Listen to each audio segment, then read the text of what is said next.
Hello everyone, and welcome to tonight's episode of Eat, Crit and Survive, where a bunch of people gather in different locations to play some Dungeons and Dragons. So yes, it is Friday, it is the weekend-ish now, and we're choosing to spend our lovely Friday evening playing D&D with each other. If it's the first time joining us, welcome. If it's not the first time you're joining us, welcome back. And if you're joining us because you've seen us somewhere on Twitter at Eat, Crit, Survive, or Facebook, then welcome still. If you want to check out, then welcome less. Welcome and engage with us, and yes, share us with your friends. Yes, please share us with your friends. We like friends. Yes, if you want to check out some of our previous episodes, you can check out at Eat Crit Survive on our YouTube channel, where our previous episodes are stored, and we are uploading our legacy episodes that were podcast only onto YouTube, so that they're all there. Bar 2, I think, that we had some technical issues whilst we were in the middle of lockdown. They just stopped to exist, which we're not quite sure how that happened. It just did. So, yeah, 2 episodes just gone. But we summed them up pretty well. Nothing major happened in them. No one died in terms of a goblin, for example. We caught that one on camera. So, if everyone is ready, where we last left off, you guys were traveling through the Astral Sea in an attempt to find and defeat one of the visionaries of the Cult of the Void.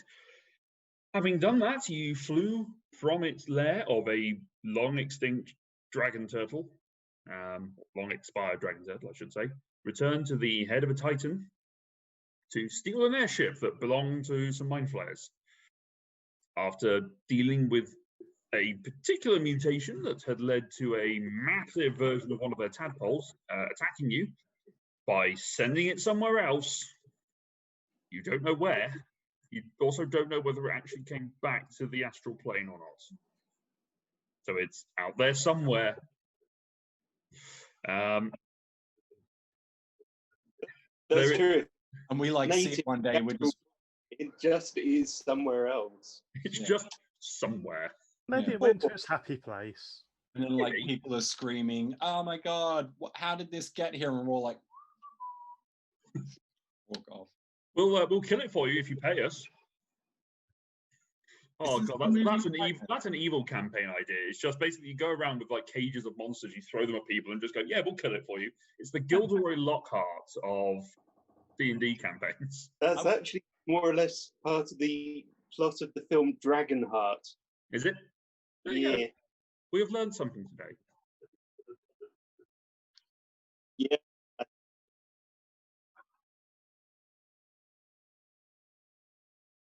No, why doesn't anyone remember Frighteners? Michael J. Fox has some buddy ghosts and they go and haunt people for money, and he does it with a coffee maker, and he just pretends he got the ghosts in the coffee maker. It's brilliant. That's the only bit I remember.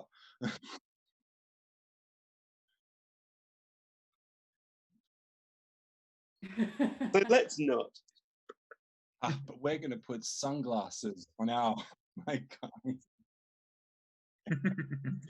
So, having dealt with that problem, you bounce yourselves to your keep in Alfheim. You then decide to go your separate ways to go and take care of some business that you had. Lyra and Cedric went over to speak to Gerenalis, the king, in Alfheim. And have Cedric being a chaperone. Conversations had there. Asher flew her way over to Asgard, to get some aid from the Valkyries. Kafina went to a completely different continent to try and have a chat with her stepfather-ish? Boyfriend. Technically sister's baby daddy, so... Good enough. Mother's baby daddy. I don't know, whatever you want to call it. Mother's baby daddy? But you don't say it's baby, because it's the mother's baby's daddy. So it's mum's baby daddy. That's the right way. It's your sister's parents. Let's put it that way. Your sister's father. Fine. You went to go and speak to him. He was not there. You had a chat with some people who were not that impressed to speak with you. You then went to speak to someone much above him, who was also not impressed with you, and then left to go home and see your family, who were not there. You teleported back. He teleported back to Alfheim after leaving a sending stone behind, and then began a long day fly on your broom.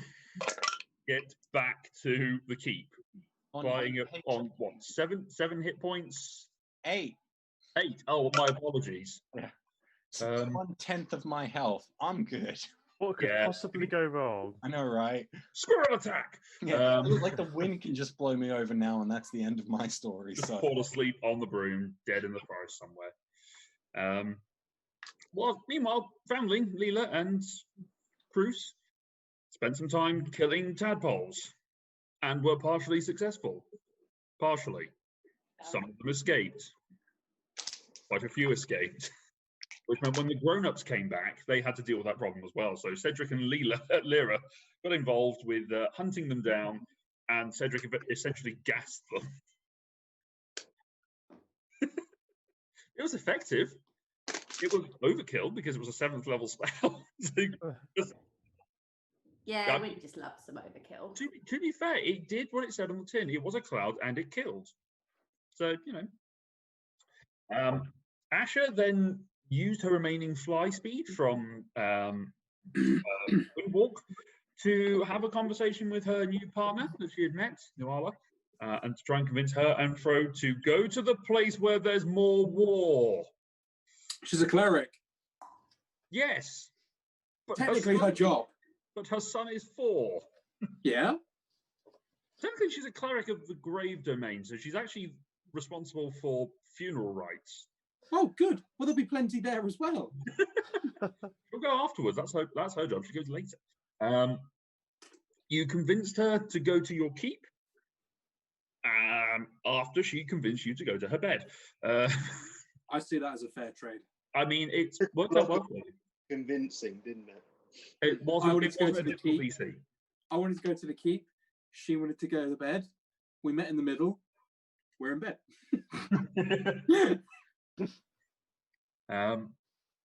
And the next, as this went on, your ally Kelleter messaged. That is where we pick up. So Lyra, you are awake, having finished your meditation, so you are complete with your long rest. You've just had this message from Kelleter saying it has begun. Everyone Ask him else to is asleep. describe it in great detail. Everyone else is asleep apart from Kafina, who is flying on a broom, just sort of clutching it in the night chill. I might be in bed. I might be asleep. I don't know. You're definitely in bed, is whether you're asleep or not. That's a whole different thing. What I will, presumably I can send a message back. You have 25 words. You have 25 words to respond. I will send. We are all, I think, in Alfheim. Stay safe. Join us if you can. There's a sort of pause, and then I'm going to scout. I'll see what I can find out. That rhymes.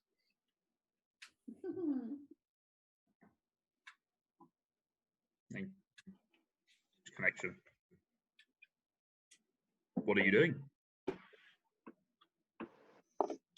So I've just finished my long rest. Yeah. It's effectively like 4 in the morning.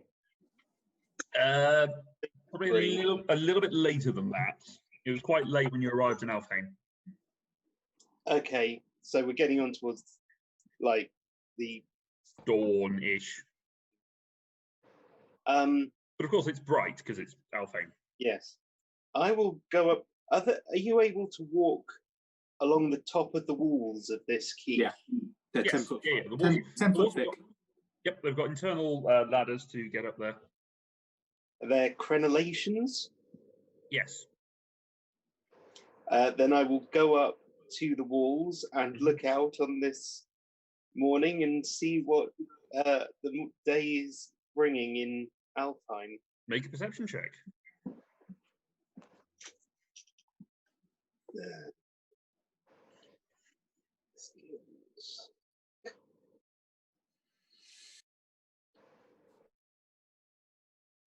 29. 29. You get up, you stand up on the parapets, and you have a look around, and sort of seeing through the illusion past the tree lines, you can see what is a tent city that has been set up outside your keep. There are dozens of tents surrounding you with packs of wolves with wings settled down and a few horses that are picketed down as well.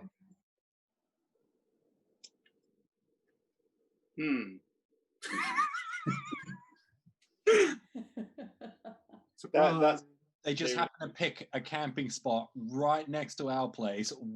Why do that? You remember trying the invisible servants to fire trebuchets, didn't you, Asher?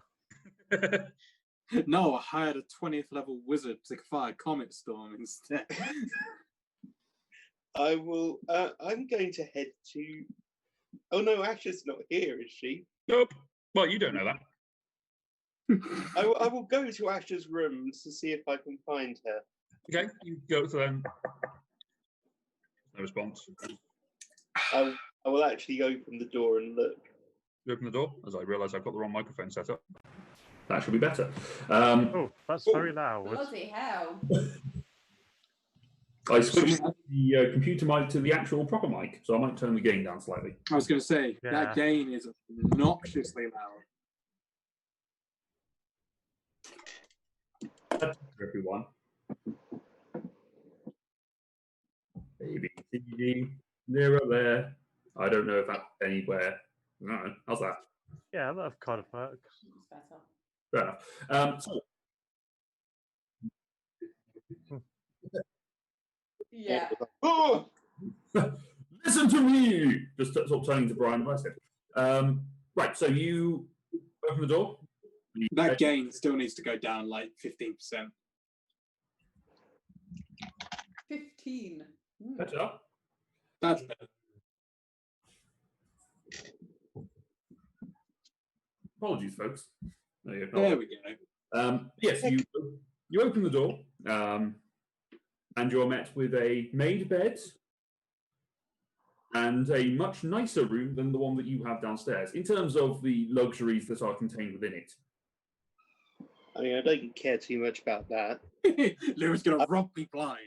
I will look at the made bed for a moment Yep. to for what I think might have happened. And then I will wait for Cedric to wake up. We'll just ignore the army at our door.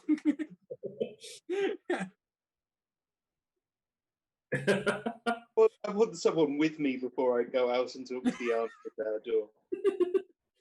Yes, we send Ross, who is the nervous talker of social deduction games. I will say I think Lyra would work out that this was Ash's fault. Because of the Fault winged sounds wolf. like there's someone to blame. I think a thank you Yeah. should be in order. I think I've done well.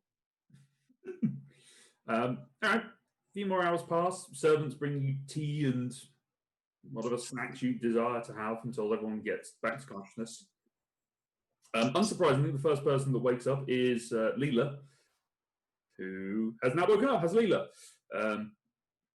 because she is just a bundle of energy. Because Kafina was not there, she has slept in Kafina's workshop, because that's easier for her. It's about the right size.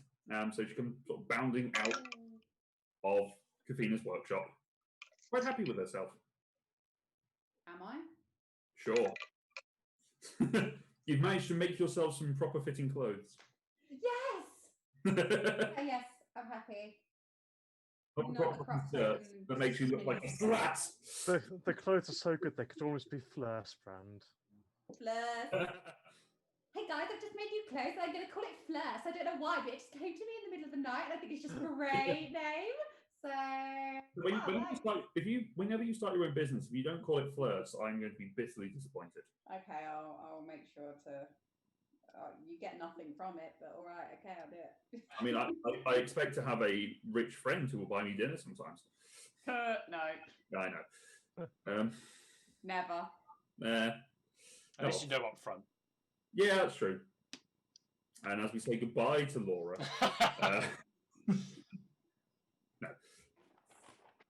Anyway, yes, so Leela is awake with Lyra. Good morning, Leela. Yeah, how are you today? I heard a lot of kerfuffle in the middle of the night, but I just kind of chose to ignore it. But now we kind of see, like, are we still on the wall? No. You're Okay. inside. You could be on the wall. There are windows, presumably. Yeah, there are sort of like, well, there's more arrow slits than anything else. You know, you don't tend to have keeps which have got Right. windows. There might be a bit high for Leela to see through. Yeah. I suppose there's a couple of windows there's like a window in the bedroom, but the ground floor, not so much. So I just would have heard kerfuffle. Would you like a box? Or maybe I could describe it to you. There's Yeah, I heard a load of kerfuffle, but I'm going to go back down to the ship because I'm trying to tinker with it and try and make it safer to fly. But yeah, hey, cool. How did your trip go? Like, any good news? Any bad news? Like, what's happening? mostly the trip was me and Cedric telling news rather than getting news. So not much new, but I think the information we have should be passed out pretty thoroughly. But I had a message last night that the attack on Biaros began. Oh, okay. It wasn't very detailed, but it was very dramatic, which is fairly typical of Kelatar, but even so, I can only assume something pretty major happened.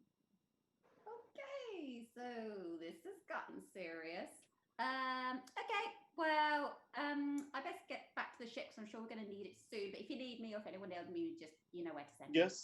Just to let you know, the kerfuffle you heard was an army arriving outside the keep, just so that you could, like, see them and fall off the walls or something in your surprise. I wouldn't want that to happen. Thank you for your consideration. I will go and say hi to all of them.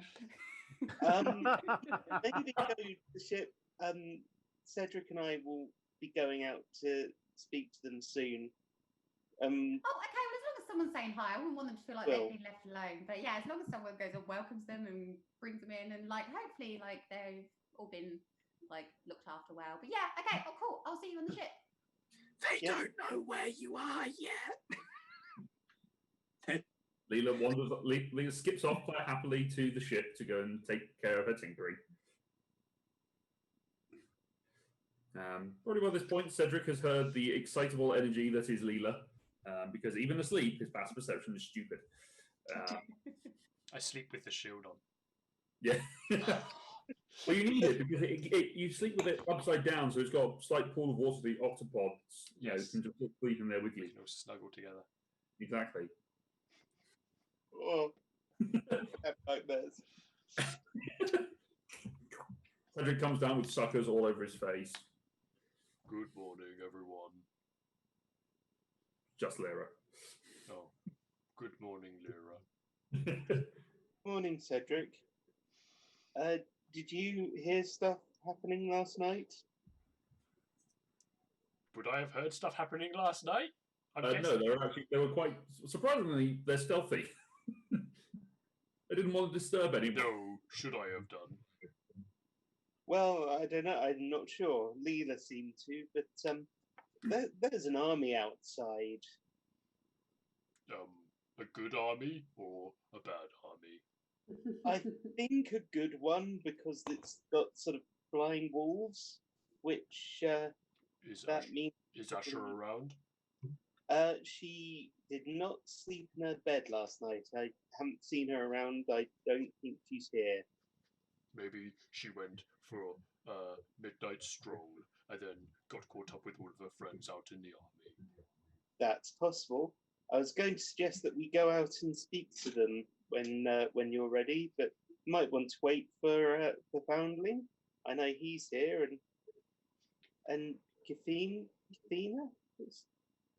Foundling, you come back to consciousness, and are aware of conversation happening in the main hall. I will wander in. I will wander in and presumably be brought up to date on the situation. Yes. Did you know there's an army outside? That sounds like a very complicated, Cards Against Humanity. There's an army outside. Not sure what the black card will be, but who knows. Anyway, but yes, there is an army outside.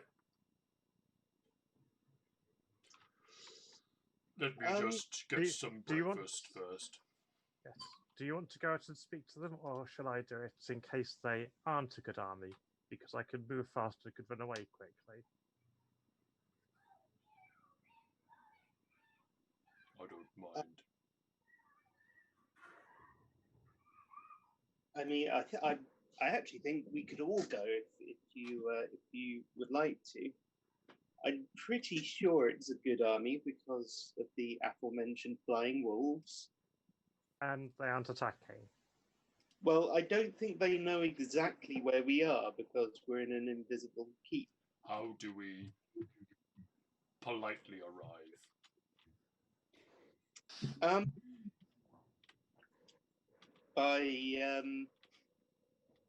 Do you have any magical tricks that sort of make a lot of light or noise or anything? Is that better? We're gonna flashbang them before we go outside. I mean, you could moonbeam them for the hell of it. It's just some kind of forewarning. I'm sure if Fee were here, she could make thunder. I could make my voice boom 3 times louder and announce us like we are royalty or something. If you'd like to do that, Cedric, that sounds wonderful. Let's do that then. Okay, let's go. Right, you head outside of the keep. I will throw open the gates. There's a door, but yes. There's a gate, gate with and door within it. So Gate door. Gate door. And then open the gates. And I will, to save everyone's potential headphones / microphone, I will not scream it, but I will be like, "Greetings, everyone. It is I, Cedric, and I am here with Lyra and with Foundling. Be aware, we are currently heading towards you." You should definitely now take the Illithid ship. I feel like that needs to be the vehicle reversal. Yeah, it basically was. It was definitely that vibe. That's Cedric yelling.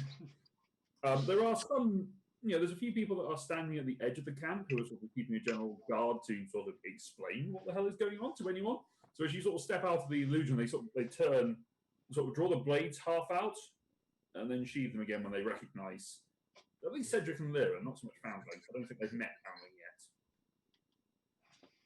Oh, aren't they lucky? They're in a retreat. They sort of sheathe their swords and lower the shields. My voice still booming because it lasts for a minute. I'll go, "Yep. Who can we talk to, please?" Take me Woman to at the your front, leader. sort of, Take me to your leader. I'm walking close to this, so it's only getting louder. Chieftain Ranvades in the command tent. Is Astral with you? No. Who's that? Son of a bitch! Don't you know who I am? I thought she was a big deal. Apparently not. Yeah, so did I. I mean, it's a fairly common name. There's like 8 of them over there. It's like Charles. The one who Charles? died and then We came don't back to know a life. single Charles. I know, it's canon now. Eric. Charles is a really common name on this continent. All those Vikings named Charles. And Eric. Well, they're mostly Eric, to be fair. Sorry, I got two. Please, I got- next, can we all just be called Charles? I got Yeah, two. I mean, Tap really on, cool All name. spelt differently. Only their last name can be in charge. Oh. I got Anyway. too caught up on the whole Asher not being a big deal. Who can we talk to? Who's like in Chieftain charge of- Ranvay. Chieftain The Ranvay in the chieftain tent. who I cut down in cold blood. How then? Man. We're still doing softball. Well, doing something. Yes, you have sort of walk through the camp. No one seems to bother you. A few of the wolves sort of nuzzle up to Cedric because they like him. They seem to like the interesting smell of him.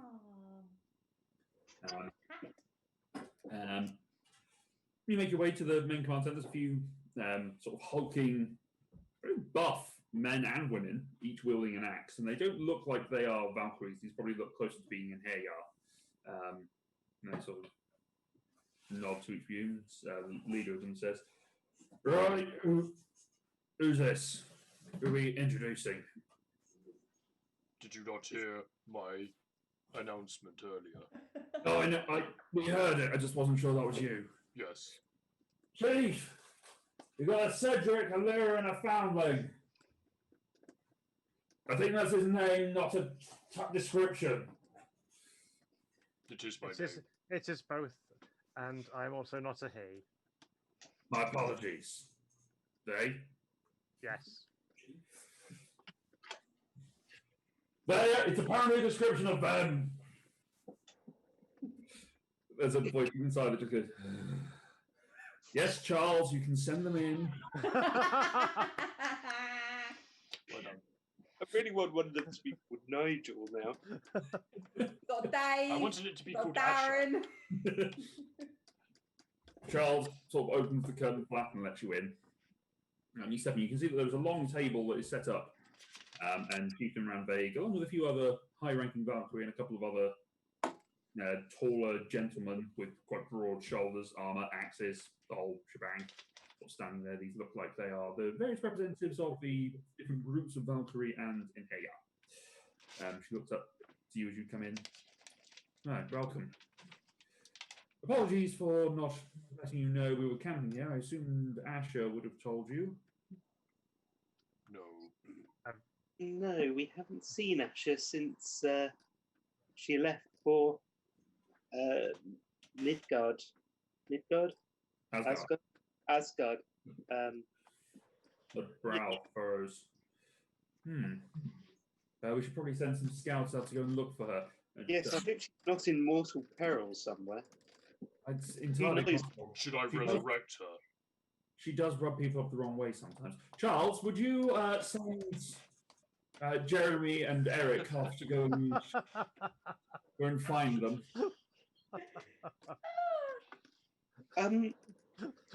I have to be honest, Chieftain Ranvig, I'm slightly surprised that Asher sent you here.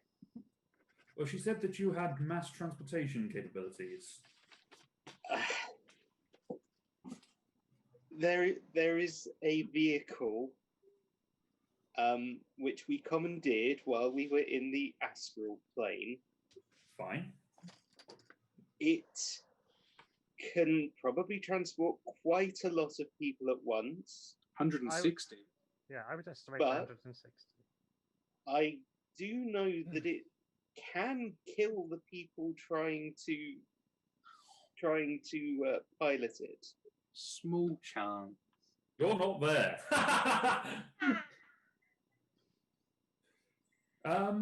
That's unfortunate. Are you asking us to pilot it, or are you doing that yourselves? I don't know. To be honest, Asher has acted completely of her own volition, and I was very surprised to see you outside our keep. I've got to be honest, that does sound completely within her character to do so. Also, Did she because give you any other instructions, or apart from to head here? Were any plans agreed? Well, we were waiting for large discussions. We didn't know if there were going to be a choice of skirmishes, targeted battles, if we were going to send individual scouts to, or small teams to infiltrate. We don't know. We were going to survey the land once we got there and figure out what the best strategy was. I assumed that there were going to be other allies joining us. I have no idea. That is depending on what Asher has We do intend to recruit more allies. Yes, but we had been thinking on a slightly more protracted timescale. Asher seemed to establish that it was quite urgent. Well, the situation is that today, probably as we speak, there are attacks occurring on Fioros. We were warned that if we tried to interfere at this stage, we would likely die, and that the wiser course of action was to find somewhere where we could gather allies and strike back within maybe a month or so. Athena advised me that we had 3 months at best, 1 month at worst. Well, Odin does seem to like to challenge us at times, and seeing as this seems to be very much a Ragnarok situation, it seems to be a very good idea for us to be prepared. So it might be. You said you were going to be traveling to. Asher said something about Channel Point, gathering the armies there, perhaps. I mean, we can sail down on our ships if it's better, and that'll take us about a month to do so. Maybe less with the winds. See, Channel Point, there are 2 channel points, and there one on Fioros and one on Hellas Gracia. Yes. We would probably aim for the Hellas Gracia one so that we could gather and then use our ships to go short journey after we've recovered. I don't know if gathering troops on Hellas Gracia might be seen as a slightly dangerous undertaking without the proper permission. I mean, people might not like it. I mean, that's quite right. I think people probably would dislike the fact that the world would end as well. If if you feel like you need to send an advance party to go and negotiate the allowance of our army to be in place, then we can take our ships and we can sail down and meet you there. That would seem to make sense. We can move faster than an entire army. So maybe we should wait for word on Asher, as she has apparently been coming up with plans without informing the rest of us. I'm also slightly worried about Kafina, who doesn't seem to be around anywhere. Charles, we're looking for the halfling as well. I have to be honest, Chief and Rambig, I'm slightly uncomfortable trying to advise someone who's used to commanding armies. I am used to being in charge of precisely myself, and possibly one or two others taking my advice. It looks at you thoughtfully. The benefits of being a good general is knowing when to take advice from those who know the terrain better than we do, and knows the enemy better than we do. We have had one mild incursion against this cult of the void that seems to be causing this issue, where we had to fight against the Minotaurs that revolted in Svartalfheim. We have no further experience in terms of tactics and battle styles that we may come across when we get there, other than what we have experienced with one particular branch. We also don't know the terrain. We're up here in Jorvik. You apparently have travelled most of the way through Fioros. We never made our way as far as Channel Point. We seem to focus our journeys all along the eastern side of Fioros. But I will tell you whatever I can about the Cult of the Void, and that might be more than I realise. Then by all means. And you sort of spend the next hour and a half discussing various final points of various members of the cult that you've come across, the leadership that you've fought against previously, including the ones that you have killed, and what little you know about some of the lesser ones. At some point, Cruz does join you, and he's able to share in his expertise and information about the cult as well. Which helps with the planning of the tactics. Leela, you're tinkering with the ship. So make for me, I will say you probably would have a set of Tinker's tools that Kafina has got, or that Asher has arranged. I'm sure I had some. Did you? I thought you had Smith's tools. No, artisan and tinker tools. Artisan Tinker tools. Okay, cool. In which case, are you proficient in them? I can't remember if you were or not. You are. Okay, cool. So make for me 3 tinkering checks using your intelligence modifier. This is presumably trying to disable the feedback system that hurts people. So just 3 checks. Yes, please. Adding your proficiency and intelligence modifier. So adding 9. No, 10. 10. Proficiency went up. 10. Okay, hold on. So 13, 16, and 25. 13, 16 was up on the dice or with the 10? What? The 13 and the 16, was that the total? That's total. Okay. So you start off trying to get into the minutiae of it, and you think you've found the right area. You start pulling at it slightly before you realise this is that's not and you've ruptured something that's just sort of spewing this weird purple liquid into your face. You're not entirely certain what's going on. You spend a minute just sort of tying that off, and the equivalent of gaffer tape. Just sort of spewing. It's like no, not that. And sort of move around and try and find that exact psychic connection. You manage to find it, and you manage to disable it so that in order to connect with it initially, you no longer have the DC of that now drops to a 10, not a 15. So it's still there, but the DC has dropped. Wow! Job well done, I think. Now to get this skill. Oh, we have a new player. We have a child. Ah! Ah. Hello. Oh, you're not even married yet. Say hello, Teddy, or Tommy, whichever one that is. Oh, God, both of Oh them. dear. Ah! They've multiplied. I mean, they do look remarkably similar. All 3 of them. Well, yeah. Hello, tiny people. I mean, to be fair, the 2 younger ones do not look like Bob Ross. No. Not yet. And when I say the tiny people, it could be any of the 3. Let's be honest. Or it's quite small. And you to try. No. This is how we get the views, guys. Put cute babies out. Bring the children to work day. So, Ross, you know what you have to do. Yeah. Hang on, Laura, you're the other one in a long-term relationship, so, And Tom. Jared. And Tom. Yeah, hold on. Why is Jared not parading his kids out like every session? Because They're Jared, in bed right now. I seriously doubt they are, but yeah. Yeah, dear. Anyway, that distraction over. Asher. It was an important distraction. It was. Welcome to was this needed. episode of Cute Kids and Survive. It's bedtime. It was needed. Fair enough. No. Asher. Yo. You were up quite late last night.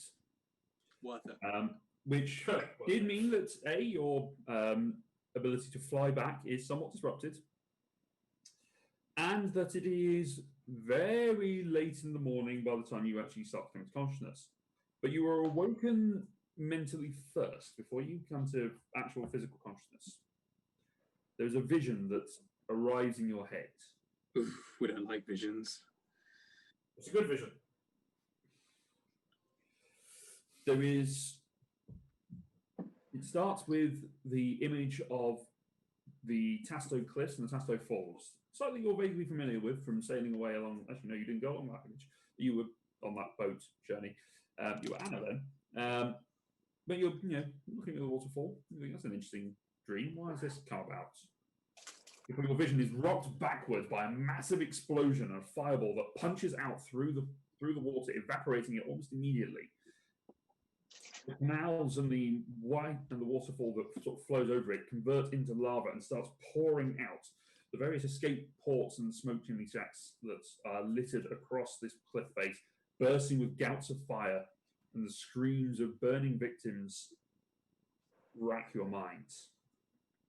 The vision fast forwards and skips ahead looking up towards the top of Gaia's Desire, where a giant funnel cloud is striking lightning into the ground at a rapid pace. There's no real details of what's going on here, but it is impacting rapidly, bolt after bolt.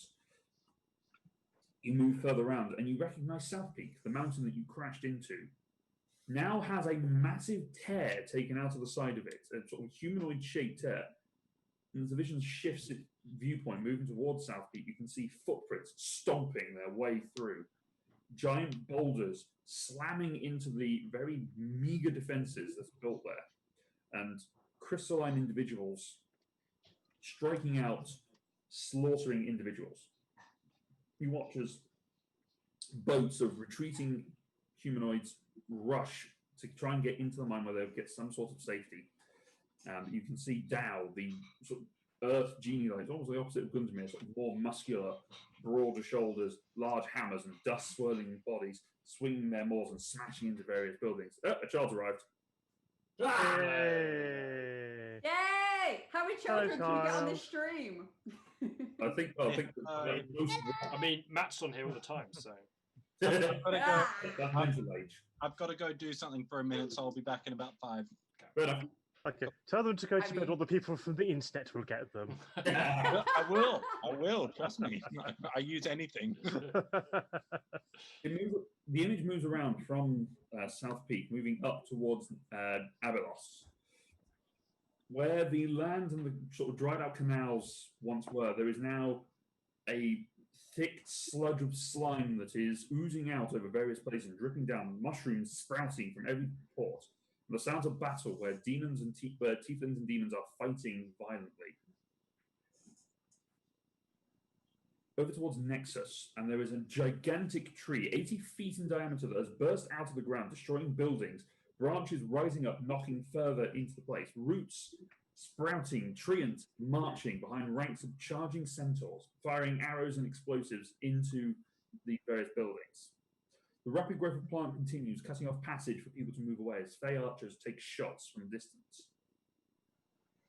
Did they just weaponize the Yggdrasil? No. Okay. Solrisa, a tsunami has crashed over the city, but instead of retreating as a normal tsunami does, you can see that it has formed a giant bubble contained over an upside-down fishbowl, where buildings have been shattered, and you can see the debris sort of rotating around, including some individuals who chose not to leave their homes. Surprisingly few, but there are still enough there to make you feel incredibly concerned. And a single massive ship sits on top of the bubble. Over towards Maymore, there is a rift that is torn in the sky, and you can see that there were floods of red dragons and Githyanki riders flying down, taking shots with their various weaponry, others on gliders. Some of them being shot from the sky as magical counter defenses fire up, getting rid of some of the dragons, knocking them to earth. As you follow the view of one of the dragons falling away, you see that below there is a massive flood of ice that explodes around the mountain, creating this sort of jagged barrier, preventing any further intrusion from the base. You suddenly feel Kalatar standing beside you. Feel? Yeah, feel it in mind. You feel a presence, and you look. And there's Kalatar, sat upon a dragon, looking haggard and exhausted.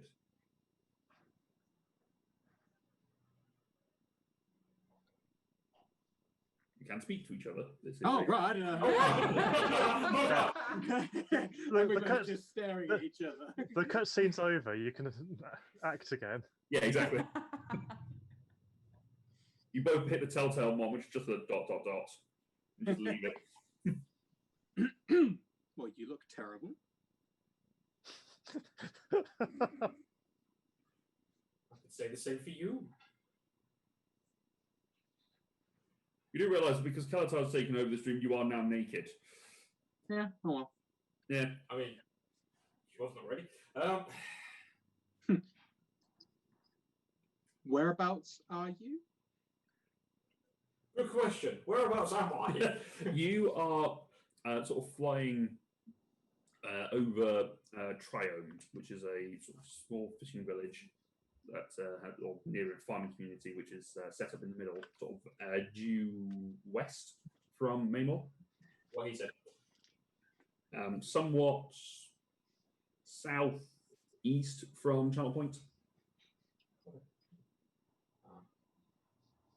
I'm hopefully going to be bringing a.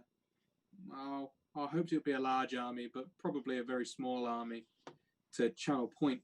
Hopefully over the next day or so. Whatever you can bring, I think is going to be needed because, well, because that's what you've just seen in your dream is exactly. I see what you see. It's horrifying, and quite frankly, there's not enough of us. I did think that might be the case. Knowing that this was going to happen was one thing, but finding out that it's probably 100 times bigger than we possibly imagined. 100 times might be a bit of an understatement. I was trying to make things sound better. Trying to be optimistic about this. I'm not with the others, but I should get going. I need to tell them. Where are you and where are the others? The others are at our keep. I am just returning back from Asgard for mustering the army and have stopped off for a quick nap. When you say a nap, you don't mean nap. Emphasis on the 4 or 5 hours. Emphasis on the quick and maybe an extra syllable afterwards. Got him. You've also never been to the keep. You don't know. Yeah, exactly. That was the bit I was coming to. I was like, also, what keep? Well, yeah, no, we have a keep now, but you had to have problems and do whatever you were doing, which, you know, is really inconvenient. I mean, you wandered off as well, so... I didn't wander off. I lost my head. I meant before that. I didn't even wander off. I stayed here. Technically, it was you guys who did the wandering. I didn't move. That sounds like us, really. Just hold tight, and we will... What do you think I'm doing with this dragon? Yeah, that's a different edition. We're going to have words about that, because I'm not quite sure I'm that keen on you having a dragon friend. We've seen some things, and dragons are not okay anymore. This dragon is fine. Mm-hmm. Sure. The dragon's head just sort of turns around, and the dragon appears underneath. Excuse me. And just turns around, just sort of. It's weird because it just sort of looks like a cartoon smile, just sort of. Aww. See, what did I tell you? He's fine. Mm-hmm. Yes. Cute Yeah. little smile. So I'm going to get dressed now. I mean, oh, you look fine like that. I'm gonna armor up because apparently civilizations are being toppled as we comedically have this conversation. I think entire island is just being wiped out. It's quite something. So, where shall I head to?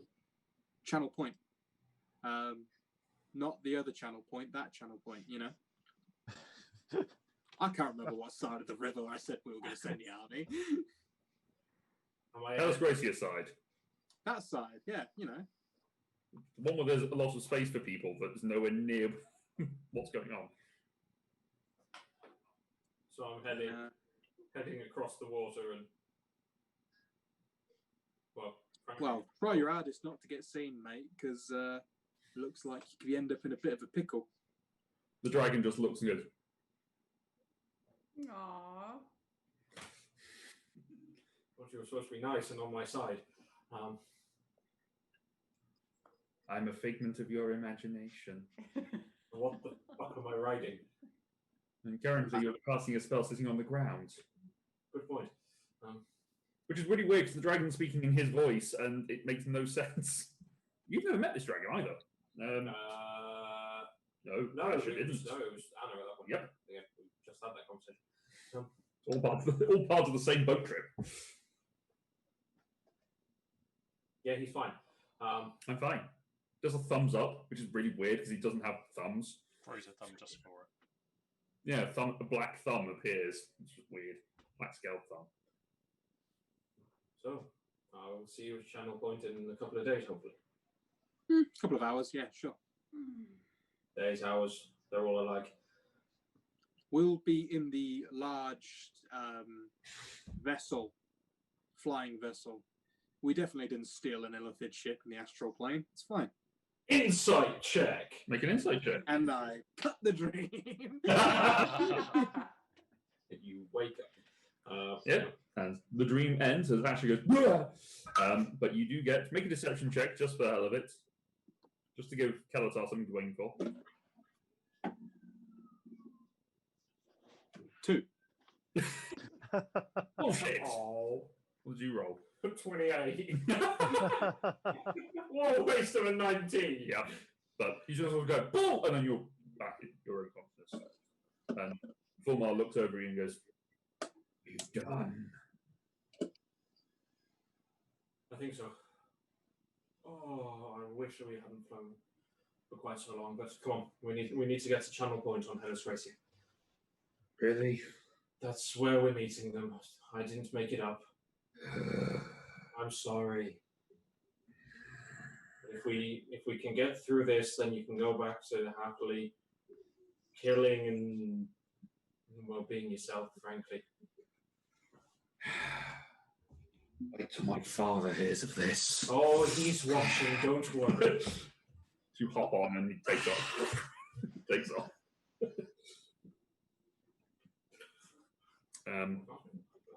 Sorry? Of course, nice to be back in that one. Kafina, you are flying on your broom. So back to Asher.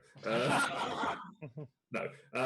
Yeah, Kafina, you are probably about by this point. It would be dawn, I guess. You have gone past the halfway mark. Oh, am I actually flying the right way? That's a surprise. Well, yeah, because you know it's due west from where you are. You've followed the path before. You've walked it, so you know where you're going. But as you sort of fly, you see a couple of people on winged wolves coming towards you. I mean, I've seen winged wolves on the. I forget the army, what city it was, but yeah, I know that was. Alpine, Alpine, yeah, it's the Valkyries. Not Alpine, Asgard. But yeah, I know it's like the Valkyries or something like that. Yeah, so I'm not going to run away for once. No. And I will just keep on my path and wait for them to come to me. As they tear you limb from limb. They fly out to you, and just one of the men on the back says, "No, so you're the halfling, Kafina? Yes." Yes. Hi. Sorry, you sent to find me. Yeah, Charles told us something important. Oh, okay. Right. Your friends are speaking with the chieftain. Come on. And he turns the wolf around and starts flying back. Right. Follow. Yeah. And this is you sort of watch as he turns around. This is a buff guy. This is exactly Kafina's type. Oh, okay. Yeah. Oh, Yeah, God. nice. So describe his voice to me. Like, I need more of this. Like, no. Sort of a quite bassy voice, quite deep, and he spent a lot of time sitting around either smoking a pipe or around the campfire. Okay. Has had his throat slashed several times, and it hasn't quite healed properly. But he doesn't look like a typical Chad. No, he looks like he is a.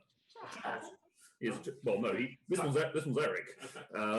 Nice. No, right. Wow. She doesn't find a whole lot of good-looking meat around, but yeah, now she has. Awesome. Oh, just wait till she lands. Oh, damn. Also, considering they think halflings are cannibals, best not to call them meat. That's true. You are the only civilized halfling, so they keep sort of looking over their shoulder at you every so often, just partly to make sure you're still there, but also partly to make sure you're not just like sizing them up for steaks. They're probably quite worried because Kavina's probably drooling slightly. That will be funny because if that guy's piqued my interest physically, I will be staring him up and down like a tender steak. I'm so glad your daughter wandered into the room while she was saying that. Yeah. That's why I can't say the explicit words. But yeah, it's been like a year for Fee. Trust me, the second she sees one decent guy, she's going to be like, a dog drooling at meat again. Meat. All the meat. I'll let you sort out the children whilst we go back to Asher. She ran off again. They just keep grabbing stuff. There we go. Asher. I'm sure they'll go to bed soon. Eventually. Asher, you're awake. Nuala is not in the bed with you. You're on your own. Armor up. Okay, you put your armor on, and the rest of you. I always wear protection in the bedroom. Hey. Boo. Yeah. Ross is married. He can get away with that. I meant more that I was booing at the joke. And then I'll go looking for her. Sure. Okay, you head downstairs. There was a note on the table. Oh, she noted you. Oh. I got noted. Oh. I'm leaving you. Are you reading it, or you just see the note? I will read the note. I'm not happy about it. It says, Goodbye. Took Fro to stay with his grandparents. I will be coming with you, but he will stay here. I'll be back. Terrible idea. Okay, I'll wait. Sit in your armor, waiting. full plate armor on a nice chintz armchair. I just imagine her arriving back in, and there's just like one really grumpy, full-plated Ash, like Great sword sat there. Sharpening it. What time do you call this young lady? Daytime. It's Alfie. She does wander back in and says, "Right, where have you gone? Why have you stealthed out of the chair? This is impressive. Asher never rolls this well in stealth." Sorry, I'll substitute in for Asher. I'm glad that you got rid of the child. It was really annoying. I think we should run away together and abandon everyone. Apologies for everyone who's clapping, because their eardrums have just been ruined by Matt clapping. What do you say? I say I much prefer the furbog, to be honest. He much prefers you as well. I heard it from him first. We should just break up. Okay, cool. Anyway, I'm going to resume being me again in a second, but this conversation is canon. Yep. The real deal. So Nuala walks back in, having just decided that she now prefers Cedric over you. Right. No, she walks back in and says, he's settled with his father's parents. Shall we? No time to lose. You see she is wearing her own armour at this point. You don't remember seeing it around the house before, though. You get the impression that she doesn't like to have this at home, like her armour and her weapons. She's probably stopped at a temple to pick it up. You know, as you do, you've got weapons locked at the temple. Yeah, I get it. Don't bring work home with you. Yep. How are we getting back? I never thought that far ahead. A long walk it is, then. Long walk it is. Okay, it'll take you. Or 2 days. We could ask Gerenalis. He's not that far away. So the king?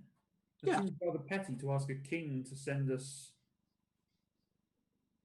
across the city, the town, country, whatever it is. Island. Don't worry. I don't believe in those sort of menial tasks. He'll do what we ask. If you're sure he won't mind. I'm absolutely positive he won't mind. You make your way into the castle. You are allowed through because they recognise you. You're sort of led to a sort of conservatory area where there are teas set for conversation. The journalist walks in. Nuala immediately stands up and bows to him, and he sort of waves his hands. It's quite all right. I don't believe we've met before. No, I'm Nuala, Your Majesty. I'm Asher's partner, I suppose. I'm sorry, have we not had that conversation yet? This is the most incredible like name drop by Ashler. Be like, yeah, these are just people I casually hang out with. Yeah, don't worry about it. Yeah. No, the best part about it is she said going to places is menial. I don't want to do it. I'll let the king do it. I'm not going to walk. No, please be seated. What can I do for you, Asher? So I've made a little bit of a boo-boo. I may have sent... Forehead. Right? I went to Asgard and have rallied the Valkyrie and the Inherinias to meet me outside my keep now. And then I was distracted. Reynolds looks at Nuala. And now I find myself stranded here, about 2.5 days walk or ride away from the keep. And I believe Chieftain Ranveig may have already brought the troops there, which may displease them a lot. Me, you mean? May displease me? Or also you could be displeased. I mean, most of the time I've known you, you've been displeased. So at least I've not let you down on that point. I disagree with that. I had a rather good time when we went wandering through Shadowfell. Wandering through Shadowfell, country sieged. That time I choked you. That time I also tried to kill you. I brought... Now he's really flexing. It's fair to say that we've had a mixed relationship, Asher. I feel like we really do have a rich friendship now. Yes. I was made aware of the, let's say, encroaching horde of barbarians which made their way onto the shores. But they told me that they were with you, so I assumed it would be fine. You're here, so that's less okay. But I hope you're not asking for me to provide transportation for you, because I've used up all my magic taking or sending across some of our best mages. I was. Well, then that's unfortunate. That's very unfortunate. So should we just walk? That'll probably be best, unless you want to wait a day and then someone else could do it. Oh, it's fine. We'll walk. But it was nice seeing you. I see that Cinderdraw's still on the wall, so Lyra hasn't been round. No, she was here yesterday. Oh, she was here yesterday. Yes, with Cedric. Had a conversation about your plans to defend your Piaros. To defend mine. Well, we plan on doing our best, but our best seems to be pretty good at the moment.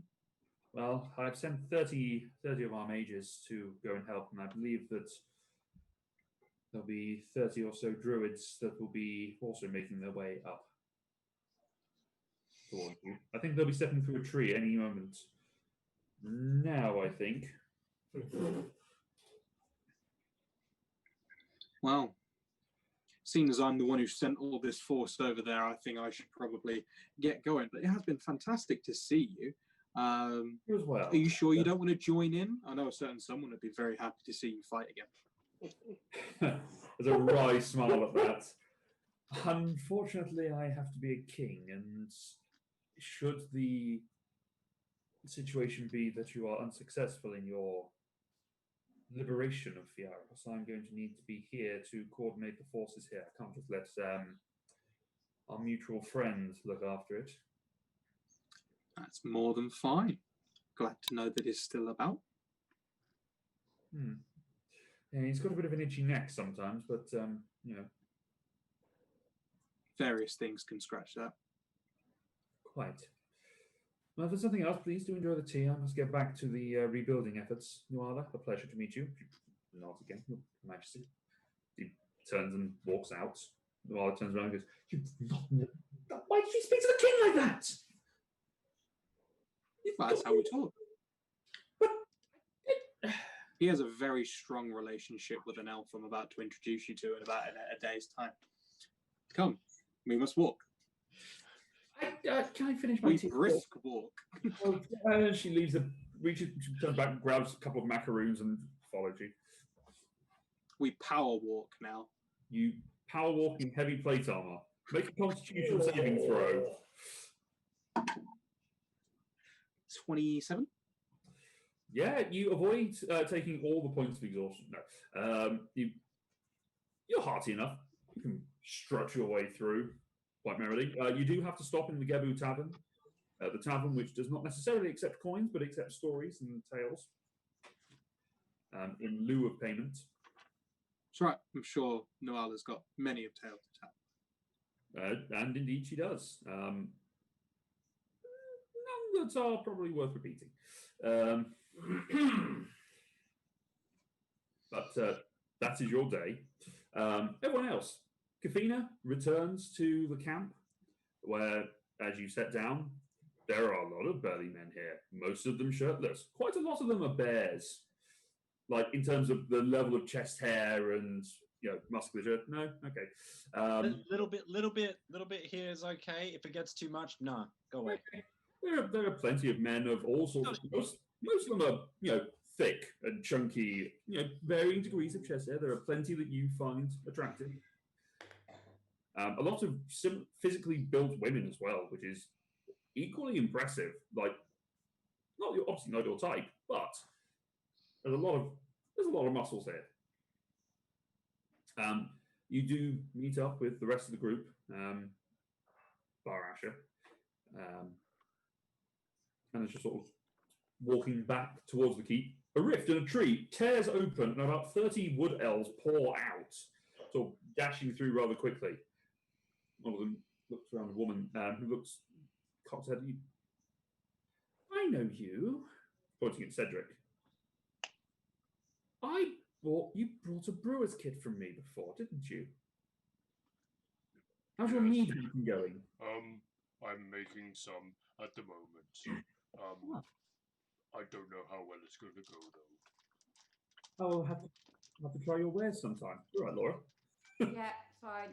Just a pain right under my armpit. Also, a second ago, it looked like Laura was fanning herself at the thought of all the muscular men. Ripped men. Damn. That's what I'll be drinking about tonight. Well, I must, once you've finished the batch, I will be happy to sample it for you. I mean, if we're both alive. Of course. I believe we're meeting with Chieftain? He's this She. way. She's this way, sorry. Thank you. And she leads the rest of the druids through. As a sort of little flash of engine, there's a bunch of elderly elven mages appear. The only way you can really tell that they're elderly is that One don't grey really hair. one slight crow's feet from being up too late.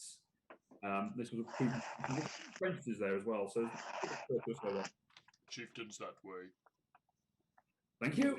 Fine. This is Cedric's job now for the rest of the day. You are a steward. You need a high vis and just like, chieftains this way, keep it moving, lads, come on. I get the board flipping going on.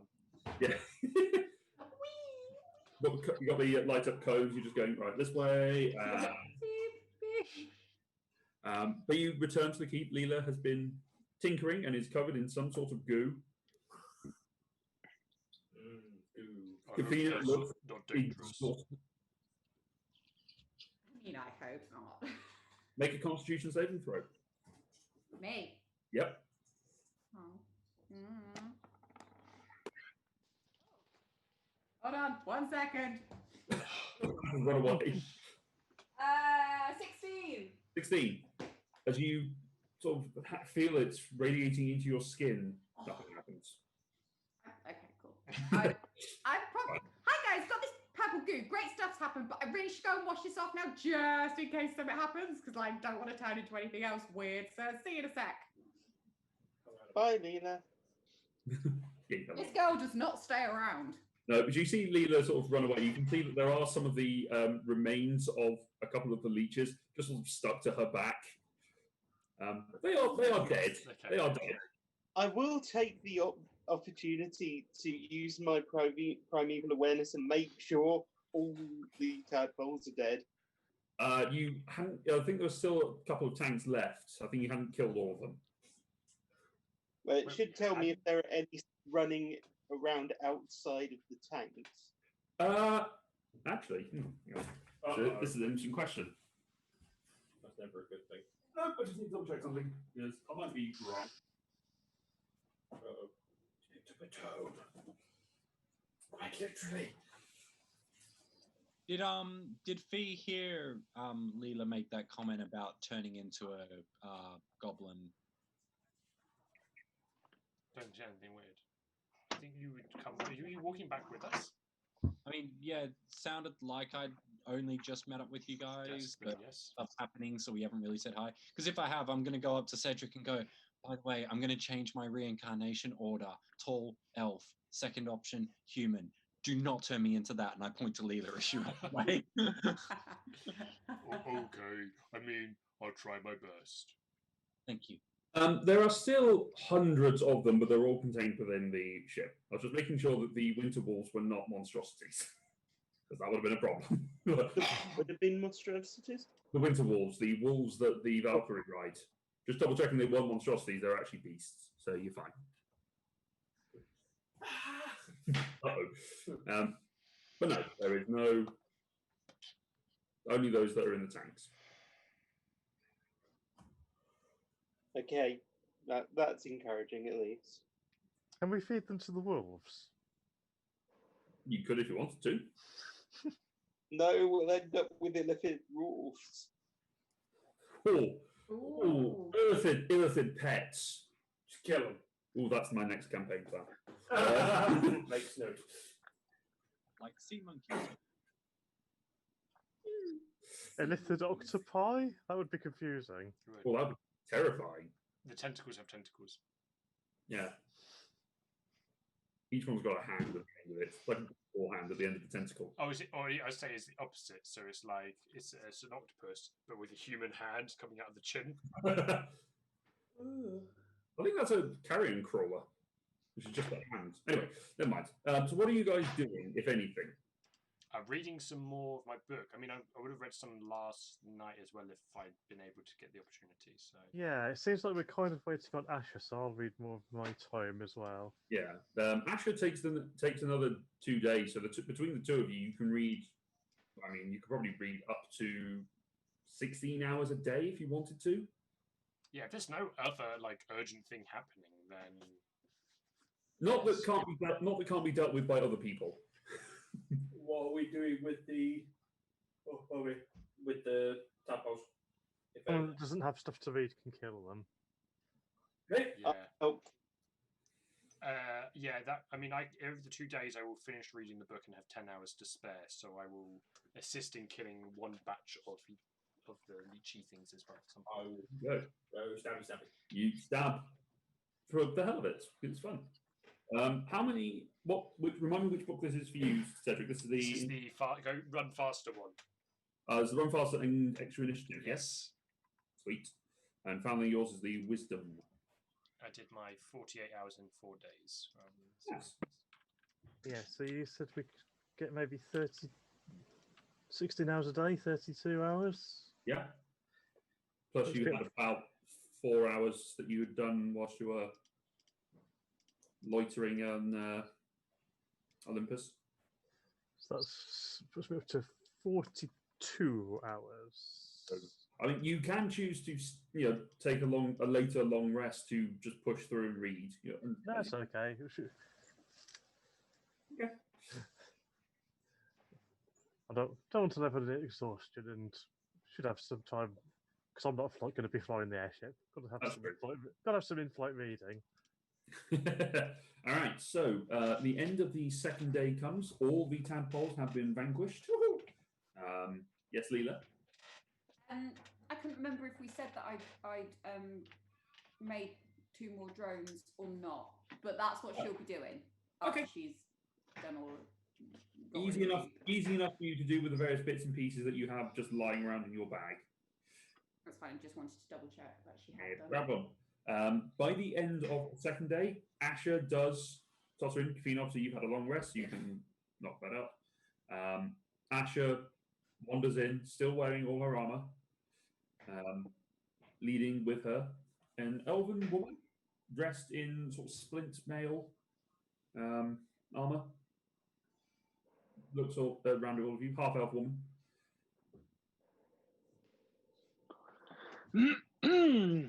Everyone. Asher, how nice of you to join us. Yeah, got caught up. Don't have any sort of transportation magic, so had to rely on the old legs. This is Nuala, everyone. You might remember her as the cleric who stopped me from dying when Gaeon decided to slap me about a bit. Yeah. So I thought it was a fantastic thing to ask her to come along because he might slap me about again. Just save your ass again. I'm very, very tempted to do so. It's a pleasure to meet you all. She goes around shaking hands with everyone. Sorry. This is Cedric. This is Cruz, Leela with 3 E's, Foundling, Kafina, Greetings. Lyra. This is the elf who I said was with the king. You said what? We what? stopped by at Drenlis's to see if he could help us get back here any faster, but he'd already used all his magic sending gestures to Army. That's even out of horses as well. And fucks. So we had a brief chat. I noticed that Cinderdrill was still on the wall. Assumed that you hadn't been, because I thought if you'd have been, he'd have offered you the symbol of his love.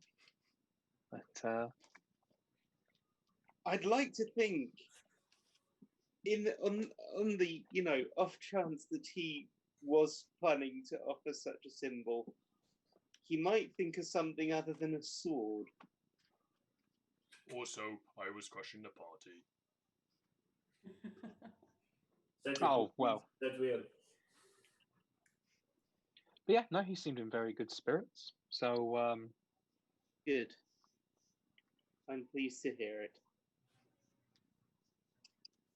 So, Asher, why did you send everyone here? Yes, we assume you have some kind of plan. We're Tell us a your god amazing plan. master plan. the master plan is very simple. Oh, We were told that if we chose to fight somewhere, we would die. I assumed that that would be as a collective group as ourselves going into any sort of battle against any of these people. Bear in mind, I have seen through Kelatar's eyes exactly what is unfurling in the world right now. And boy, was Athena right. Like, as far as being right is, she was so right. I mean, they- it's they- all, we didn't stop anything. right about stuff. Yeah, well, we stopped nothing. They are here, and it's ruthless. They're just killing and slaughtering in whatever way they go. But back to my plan. I feel that we would be better off with this burly bunch of murder hobos as well as us. They tend to be Brad a Bacon. they tend to be a very good distraction. do anything like that? No. Having a conversation. Oh. So there's a few, 1,000? Are you asking me or? Yeah. How many are here roughly? 3. On on Alfheim, there is a couple of hundred. Couple of hundred. That's all right. Missing a digit, but you know. But that's because that was all that could be accommodated on Alfheim. Other reinforcements have been. You've sort of spent time discussing this with the chieftain. She has sent word for the longships to make their way down to Channel Point, and if they are to be diverted, to let them know. So they're setting off tomorrow, essentially. So they'll be there in about a month. Probably just under, because they can row. They can get there a little bit quicker, so maybe 3 weeks. Okay. And they But for 3 weeks, this is the force that we have at our disposal to, well, try and take something back.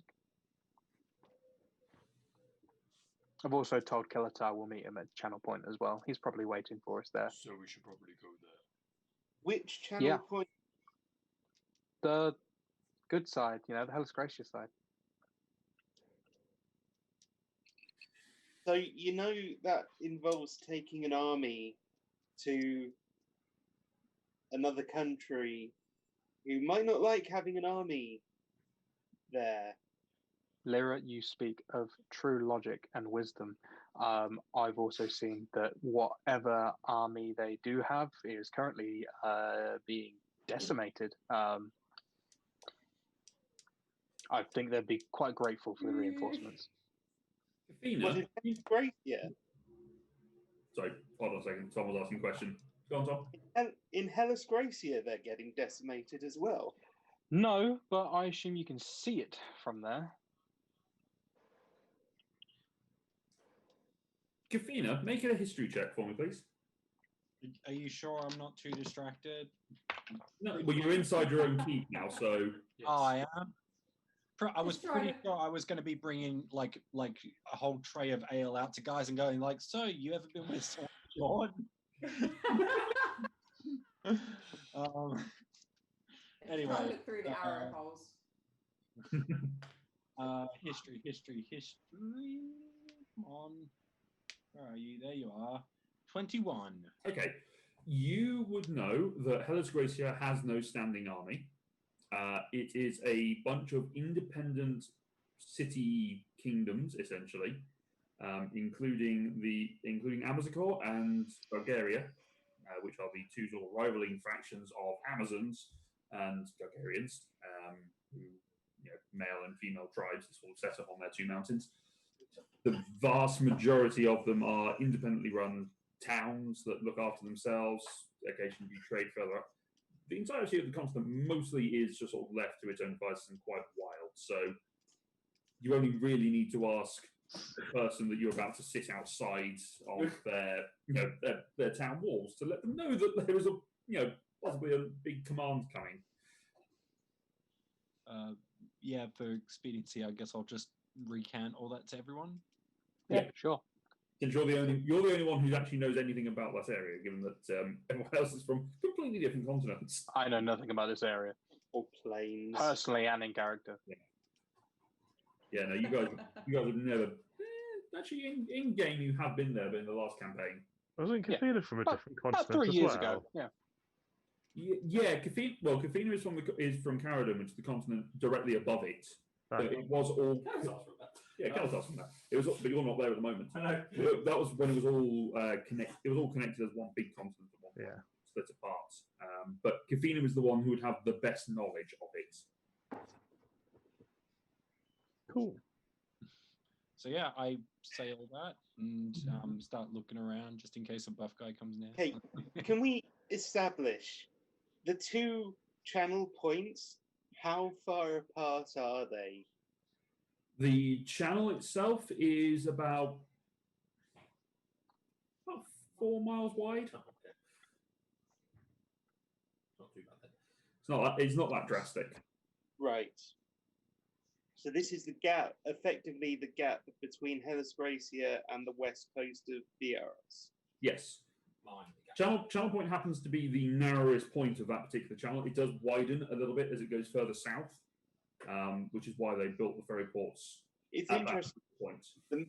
The map you gave us only shows Biarritz, and it doesn't show that there's another landmass anywhere near it. And I've always been isolated because of that. They are somewhat isolated, but that's only because of how independent Hellas Gracia is, which is why I deliberately didn't bother putting it. I did send it in the world map that I sent really early in the campaign of where it was. But okay. As far as anything else is concerned, Hellas Gracia and Fiaros are completely independent. Just quite close together geographically. Yeah, but there's only one point of civilization, which is Channel Point. and that's pretty much it. Right. So you think, Asher, that we should establish channel points as a staging ground to gather forces? I spoke to the commander and chieftain, and he has decided that that is probably the best place for us to be. She, Ranvig is a female. She, yeah. It's hard to tell with all the muscles and commanding alpha. I mean, the Valkyries being all female probably is the gift. Yeah. I understand that now. I never have that issue when it's you we're talking about. Why, thank you. We can set up channel point as a staging area. We might be able to do some scouting across the channel. Do you believe that there's somewhere else we should send them? I'm all ears. I'm just slightly surprised we're acting so fast already. But I suppose I shouldn't be. Yeah, it's better to act too fast than too late. I'm just also concerned about using the airship. I did talk to Gerenalis about that, so they should be aware that if they see what everyone will think of as an enemy airship flying around, that they don't necessarily need to destroy it on sight. But the good news about that, though, that's not going to kill us as much anymore. So hopefully we should kind of like get away pretty unscathed, give or take a few. See, Leela says that we'll be fine. That's really good, Leela. Thank you. We're all gonna die. I don't have a map. What's the sort of towns are nearest to Hellasgracia in terms of the places that the invasions were coming through? Sorry, on Hellasgracia? On Fioros, do you mean? Well, the time is, nearest attack. but yeah, they've been saying, let's get the army to Hellasgracia. I'm going, is that anywhere near where we need to attack? This place we need to attack? Channel Point is in the northwest part of Fioros. Very far in the northwest. There you go. Tom's got the map. Do you want to bring it a little bit closer so that people can see? South Peak is down there. South Peak's down there. Yeah. Up at the very north point is Aberos. Okay. Down southeast from there, that's Nexus. Yeah. Due east from there is Solrisa. Okay. That below that is De Grove, and then you've got Maymore is right sort of more or less in the centre above Gaia's Desire, that big jagged crevice, and then you've got that's Gaia's Revenge, and then you've got Gaia's Desire as the mountain range to the south. Yeah. And then the Tasto Falls is that big black. There you go. Okay. So pretty convenient for everywhere. It's a good place to attack South Peak and Abelos from, and then you can sort of carry on. Yeah, it's not like we're sending the army somewhere miles away. No. Okay. I have one idea. Shoot me down if it's completely stupid. We send the army to Channel Point and have them do exactly what we've said, but we go back to Pariah Deep and make our way back up the river, which would take us out not far from Tasto Cliff, the Tasto Falls. Its Guy's Desire is the mountain range where we sort of took a river down there. I seem to remember. Yes, you did. There was a little spot marked, I think it's E on the map, and then so I don't have the map to hand for some reason. Yes. Peak Shadow? Peak Shadow, that's it. That's where you entered. That's not that. It's close-ish to Tasto Cliffs. I just wonder if we, as a group, seem to act best as a small group. Maybe we should attack from a different direction or operate from a different direction. It would, I think, take quite a long time to get up the river from Pariah Deep.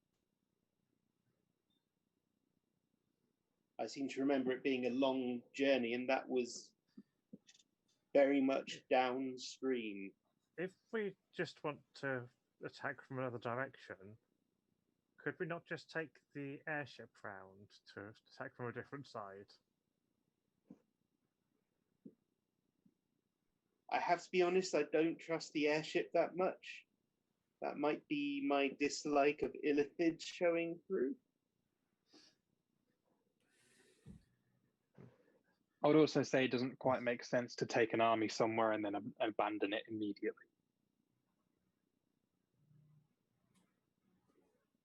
They don't know the area at all.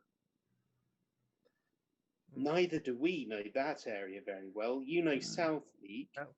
If they are taking their ships, which will take a few weeks, we could take the airship or travel there by some other means and scout ahead. Or if you absolutely need to, we know the area. You turn around, and standing in the doorway is the Legion of Storms. And that is where we're going to take a break. Oh, who invited these twats? Asher and Lyra. They both said to call them. Yep. So we'll take a break there. We'll come back in about 15 minutes. And whilst Matt giggles from all the gifts that are being sent. There's just one. It's just one. Oh, sure. This is the secret gift chat that's also secret. That's also secret, but it's basically to stop Tom's phone from blowing up from all the gifts that we sent. Yeah. Anyway, so we're back in 15 minutes, about 9:05, to pick this up from there. So see you in a minute. Bye. Bye.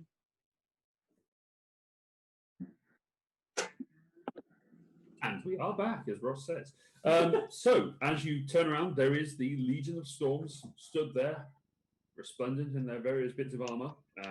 Who the fuck are these guys? Chris, you see before you a female halfling with a tricorn hat, rapier at her Hold on, side. before you continue, how many times have you done this description? I wish we had a count. About 4. It's probably the 4th time I've had to do it. Maybe, Different characters at various points. With long black boots, looking very suave and well dressed. Diver, the female centaur with a tri-mohawk running down across her head. Frosty lance at her side. A small female gnome with a similar apparatus to what Kathina is wearing. Oh god. But with sort of black and white streaks in her hair. Someone else can A human with sort of shaggy, looks like he's got like mutton chops, with extra fur across the back of his hands, even though he looks quite slight. Quite shaky, bit nervous. A elven. No, hang on. I got that description. That was the elf. Is the one with the mutton chops. The human is sort of red-headed with a wedge cut, sort of buzz cut, and wedge. Rather military, sort of looks quite ruddy in the face. Looks like he's angry, wearing sort of heavy armor and a symbol around his neck that you vaguely recognise as being for Athena. And a half-orc with a war pick and a flail, sheathed, sort of looking quite smug. I repeat, who the fuck is these guys? These are the Legion of Storms. Right, okay. Is that supposed to mean something? A group not too dissimilar from us, but a little bit weaker and a bit rough around the edges. Bella laughs at that and says, "No, but we do appear to be able to keep our numbers together in one piece. Oh, well. We picked up a goblin and a feathered one." Yeah, well, the goblin wasn't always a goblin, and the feathered one is actually an ex-member of the Cult of the Void. Really? Yeah. That's what you got here. Yeah, well, some of us do better than others. probably doing okay. There's nothing wrong with just doing okay. So, As interesting as this pissing contest is, I hear there's Yes. a war that you have started somewhere. I wouldn't start it. Elves can get into a dick measuring contest. Suddenly, she looks up and goes, Ilmara? And the dragon who has been staying with you this entire time and has not really said anything, but is disguised as a air ganassi, sort of stands and goes, "Ah, friends, been some time. How are you all?" You know these people? Yes, they were. These were the ones they were camping with. Yes, I was. They were staying in my shelter, and that's when after they left, I was ambushed. Huh. Interesting. And then we had to. We did the saving. Oh, well, says we certainly appreciate that. I'm sure Amara appreciates it more. Can I just get a little review of some faces here and see if there were any shenanigans around that encounter and they did or did not enslave? Make an insight check. Or assist with the enslaving of. So cold.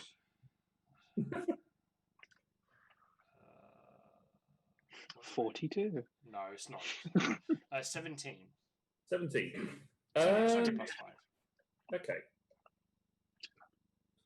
There is something they're not sharing about the story here. You don't know what it is. You just know that there is something that is not fully there. Is there something else you would like to tell us about that occasion? Not really. It's rather embarrassing, to be honest. Well, we're all friends, aren't we? And I think Nothing you say would ever be held against you. I think we've got rather more important things to be getting on with. You are seemingly sending off an army without going yourselves. Well, I was planning on going myself, but Liralair has other ideas, and we as a team will probably discuss them and act upon them in a sensible and diplomatic manner. It was just an idea. A very good one. We have the ability to move faster than the army as a whole. We're just trying to decide how best to put that to use. Yes. Can I send a message? Yeah, Kellis, I can send a message. Who are you sending it to? Asher. Okay. Asher, you suddenly get a ping in your head. What the fuck is going on? You said you'd be 2 days. Or 2 hours. Oh, yeah, no. Large militant force. This is out loud. I just kind of just carry on out loud.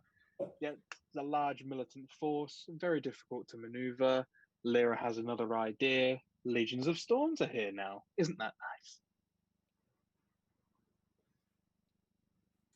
I assume you're talking to someone rather than just sort of spouting gibberish into the air. I'm not just addressing the room. I'm talking to a very good friend who happens to be in the thick of it at the moment.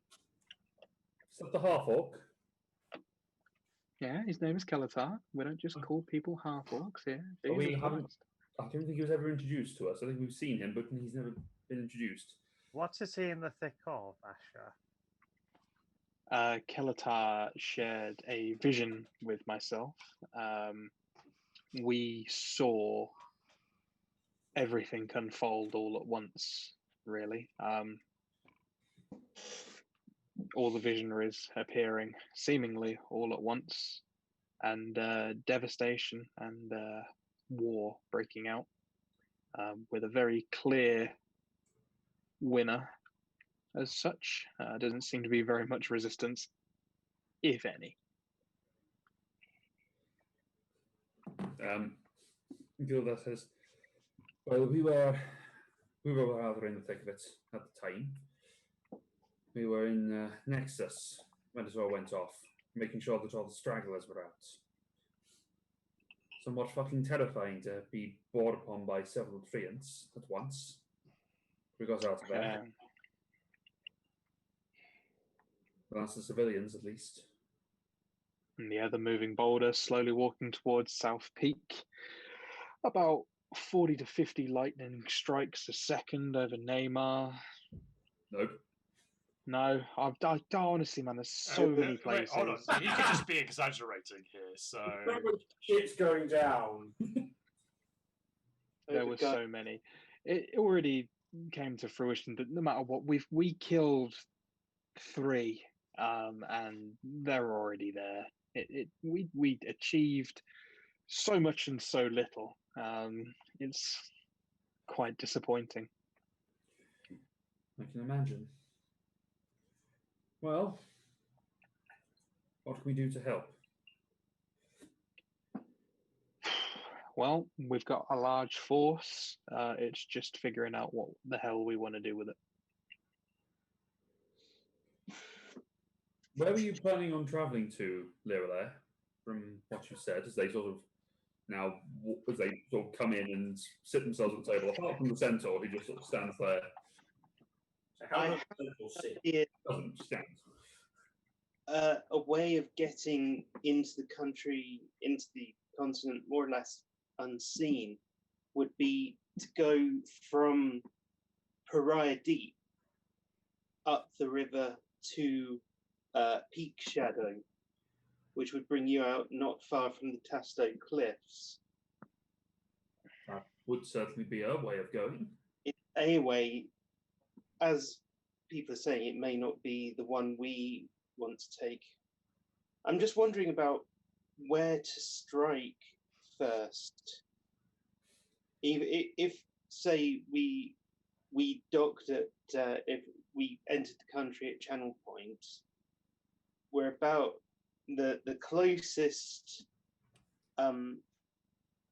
invasion site would probably be Namor or maybe Abelos. I think based on what we've seen and what Gildas and Miha subscribed, attacking Namor is useless unless we remove the potential for reinforcements, because otherwise you attack from one side, you just get stabbed in the back.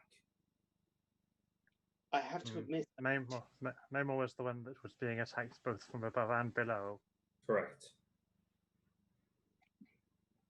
I'm tempted to concentrate on. Sorry, I'm about to sneeze. It's all right. We don't. It's a natural reflex. Not for elves, it's. I'm sorry, I don't know much about elvish physiology. I've never been there, but the headquarters of the Orionids is, I think, the target for the Master of Storms and his contingent. That, unlike the others, that everywhere else is sort of a settlement where just people live, but that is a place which is the heart of what could be a significant part of the resistance. Certainly very true. They've struck places which are very important to quite specific gods. That might be true of. I'm sorry, I haven't got the name of the place inside the Tasto Falls on here because. Miss Tumal, it's a secret. Well, I write it on here because my memory is crap. Lyra's is fine. Sorry, did you just say your memory's crap? The man who just pulls random facts about this Lore. world, just out of nowhere every session. Are you sure? Are you sure you want to get that side of I Channel can't remember Point? the name of the chieftain that we spoke to 2 hours ago in this session. I was like, Yeah, are you sure you want to attack that part of Channel Point? I wrote a battle map. No, it was Chieftain Charles. Oh, Chieftain Charles. It's all. Oh, the only stuff I have access to is useless information. Not so far. I mean, Ms. Tumal might also be somewhere to look at trying to free, given that there are so many magic users and craftsmen and differently skilled people there. I don't know if Fee has anything to contribute to that. Yeah, I mean, definitely. Lee, I mean, hopefully they'd be holding out, but I mean, we You don't could know, do we? find, or you could try. Oh, you're right. She's gonna go ahead, take from the other. I'm gonna make sure I know which sending stones are the right one set, and throw from the second set through the bag because I assume it's small enough to fit. It's just like a stone. Yeah. Yeah. You can't put a staff through it, though. We need to clarify Yeah. Staff. this. Everyone's saying you can't put a staff through it. Yeah. And just quickly scribble some paper with a note saying, use the stone, talk to me. And I'm just going to hold the stone hoping for a response. Actually, weird. Actually, yeah. Do I have any understanding of what happens if the other bag is destroyed? No. Okay. Well, that's all I can do. We could try teleporting right in there with the teleportation circle, but that seems pretty dangerous if it's in the middle of an attack. And Yes. the circle might be gone already. We know that they have the ability to disrupt teleportation magics from their assault on Alfheim, so maybe not try any teleportation magic. There's a sudden moment in your head, Fee, where a voice suddenly speaks to you. In Primordial, and specifically in Ignean. Oh, crap. Sorry, which element is that again? Fire. Yep, thought so. There's, who's this? I don't know, you called me. New phone, who New this? stone, who this? oh, sorry, is it coming through the stone? I thought you said I received a voice in my head. I assumed it was Hephaestus, and so I was like, what? But I mean, me as the player, not Fee. Fee Yeah. No, it's sorry. Sending stone doesn't act like an immediate walkie-talkie, it's a conduit, because you're holding it to your hand, so, but it still goes telepathically because it's the sending spell. Right, so it's... Oh, yes. Hi, out of character. What's my main assistant's name again? I always forget. Oh, no, Tolan. That's it. Yes. Hey. Oh, yes, Tolan, are you okay? It only works once a day. Sorry? There's no response because it only works once a day. What? I didn't know sending stones work like that. I thought they were just like mobile. Hey. Sending stones work once a day. It's a full level spell. You can't just use it ad nauseam. Oh, all right then, Tom. Okay, that's Can't wait until the next dawn. Oh dear. I'm not going to born in Alfheim for a long time. Do I, if I look back in the bag, realizing that I'm not getting a response, do I see anything coming through in the bag? No, apparently Law's getting some pasta and meatballs. Peri chicken. Oh. Look at Ross melt over it. I could do with some of that. So someone likes going to Nando's. Or one up it. One of the places in London that Laura and I haven't actually gone for a meal because I hate Nando's. Any Portuguese restaurant, if anyone's near Milton Keynes on the stream or on YouTube, House of Chicken. It looks iffy, but the food's really good. It looks like you know, like a greasy spoon kind of calf kind of style thing. It doesn't look like impressive, but the food is out of this world. It's pretty decent. Banging. Anyway, back to D&D. Sorry, just had to do a plug. And if they want to sponsor and send us all chicken, they're Yes. I'll be good for that. You look back in the bag. There is a note that is written again in Ignean, but it seems to have been written on a piece of paper with charcoal, saying, "Who is this?" I'm gonna write back. It's Fee. What's going on? Is everything okay? Doctor. Yeah. You see this going on, you just sort of slap the pen out of her hand. But why? What's wrong? Because that's almost certainly someone we don't want knowing about as Fee. Oh. Wait. Sorry, the bag's probably been taken by whoever's invaded Ms. Dumal. I hadn't considered that. I just really worried about Tolan and Does Tolan speak that language? Is Fee aware of Tolan speaking primordial? probably not. Like, I don't think she ever spoke primordial to Yeah. anyone. So yeah. She probably didn't realize though, like for her, because she never learned primordial, she just knows it intuitively. And so she probably just saw it and thought, yeah, it's just like English. Like, yeah. doesn't mean any, or common I should say, but yeah. Yeah. Oh, okay, right. Damn. Okay. So Mr. Miles out then, is it? Bella, looking at you. Can I Definitely not teleporting straight in there. No, Ella had already suggested that that would be a bad idea. Though if we can clear it out, it would be a good place to send certainly refugees and to build reinforcements. They've got quite the network of tunnels. Sorry.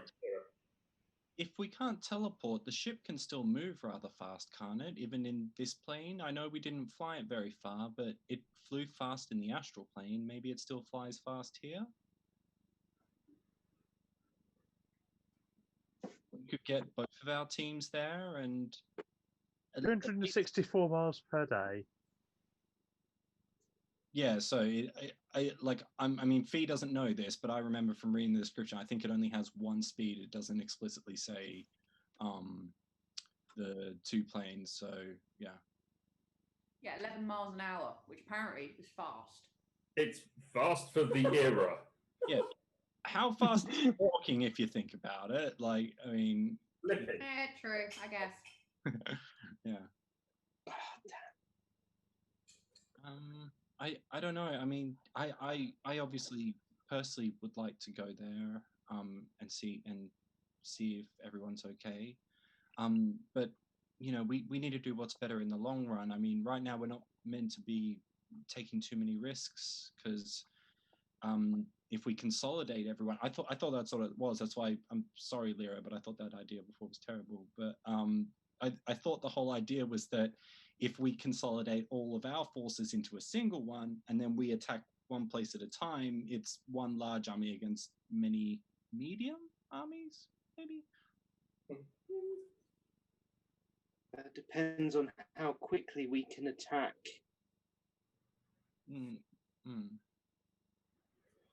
Then I wonder if we might be best off using the airship's speed to get there ahead of the army.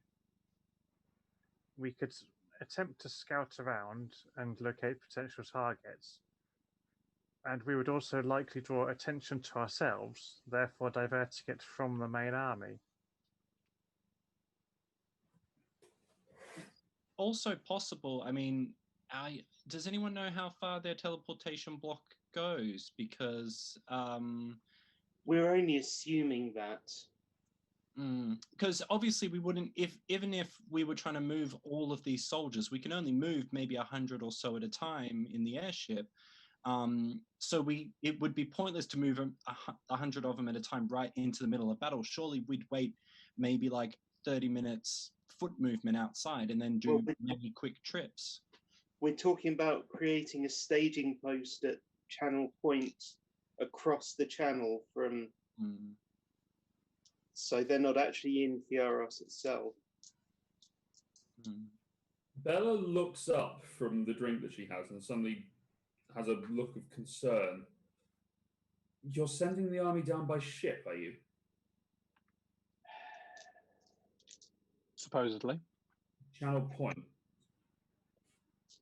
If you're looking for a likely target, your best... if we're going to be taking out individual groups, you're going to want to take out the water tribe, or whoever it is, the water branch. At Nexus? No, at because if they see a large amount of ships coming in from the north, they're going to intercede and destroy them before they get there.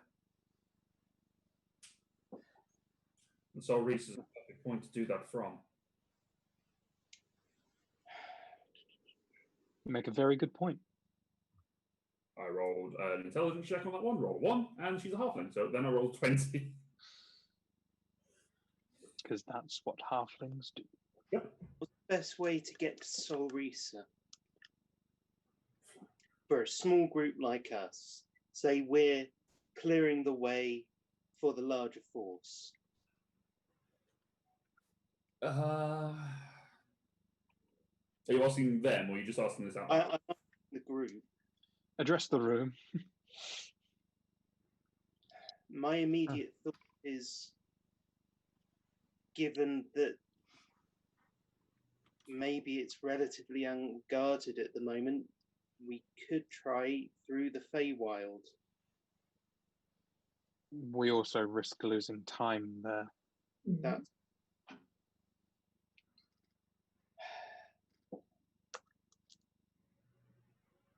It's an option.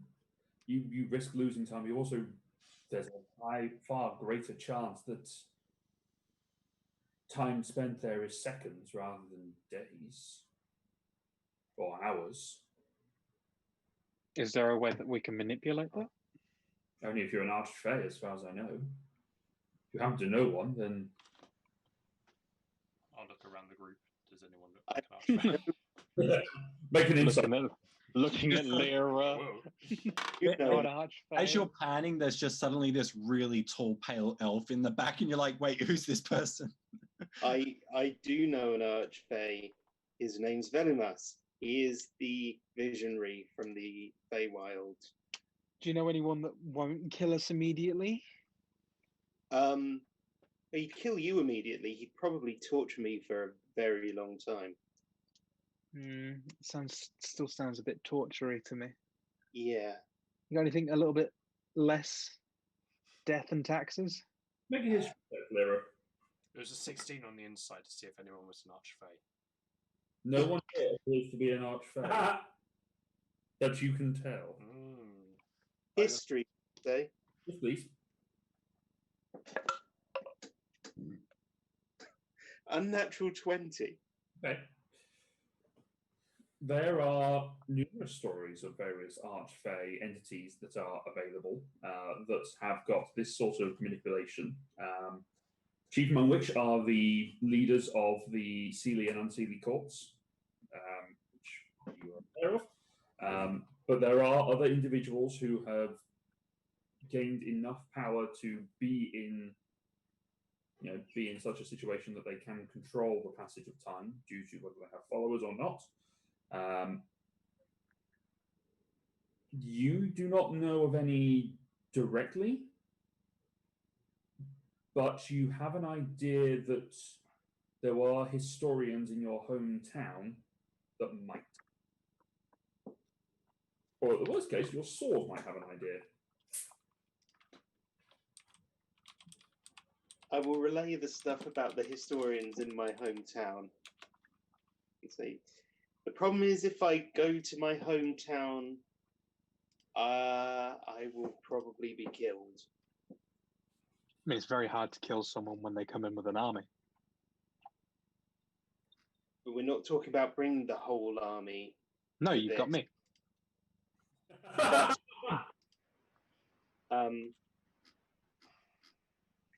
I really don't want to go to my hometown.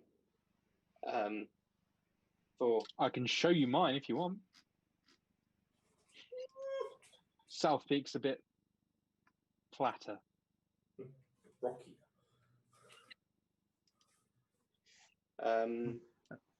I might. As we have to fight a war in this world, I don't think going and starting another fight in the Feywild is a great idea. What knowledge does Cruz have of the Feywild? Make an Arcana check. Oh, goody. Where's that one? That's cool. What a great modifier. 3. There's a Feywild. No, you're probably vaguely aware of it being a plane of where the Fey and elves come from. Being versed in the various mythology of the planar build-up as you are because of your upbringing within the cult. cool. But not allowed. No. Cool. Not that rough. That's fine. If that's the way it's going. I am going to take a piece of paper Mhm. and write on it in Elvish, Sylvan, and Undercommon, which all use Elvish script. Yes. I'm going to write "The storm of stars are coming." I like it. Nice. Like that. Pass it around before putting it in Fee's pouch. That's adorable. It's the start of a misinformation campaign. No. Not the writing. It was the Laura having her nose white. Her hand coming in off camera. This is so hot. I cannot explain to you. Like, I'm actually sweating. How come she gets an assistant and I don't? Shouldn't we all have assistants if Laura's going to get one? Yeah. Laura's made a very, very significant deal with the devil for that one. It's involved moving to London, and that is And being a beard. Yeah. Sold and sold. Okay, it's past And now she must taste the fiery heat of hell through the medium of Yeah. chicken. Yeah. chicken. Everything I eat is just spice now. So you pass the note around. A few people look at it appreciatively and nods at the understanding of the various lines. There's a couple of people who look at it and have absolutely no understanding whatsoever in any of the languages that you've written. I think Asher is one of them. I want to write it in deep speech, but deep speech doesn't actually have a script. No, not really. It's all right. It's one of those notes that it gets passed along and people kind of look at it and go, yes. And other people just go, A lot of people know Elvish, at least. Yeah. yeah. You put it in the bag and you feel comfortable with what it says. If anyone ever curiously looks into the bag at any point, do feel free to let me know. I look in the back.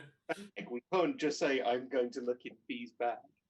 Well, I mean, if you want to use it, I guess it's not really usable for me the way it used to be anymore. So she'll just offer it to Lyra. I mean, what am I going to do with it? Okay, I'll take hold of that for the moment. right. You have the many hands pouch, which I don't think I've got on D&D Beyond. I ever put it on there, but Okay, I'll just remember. such a minor item, it doesn't really matter.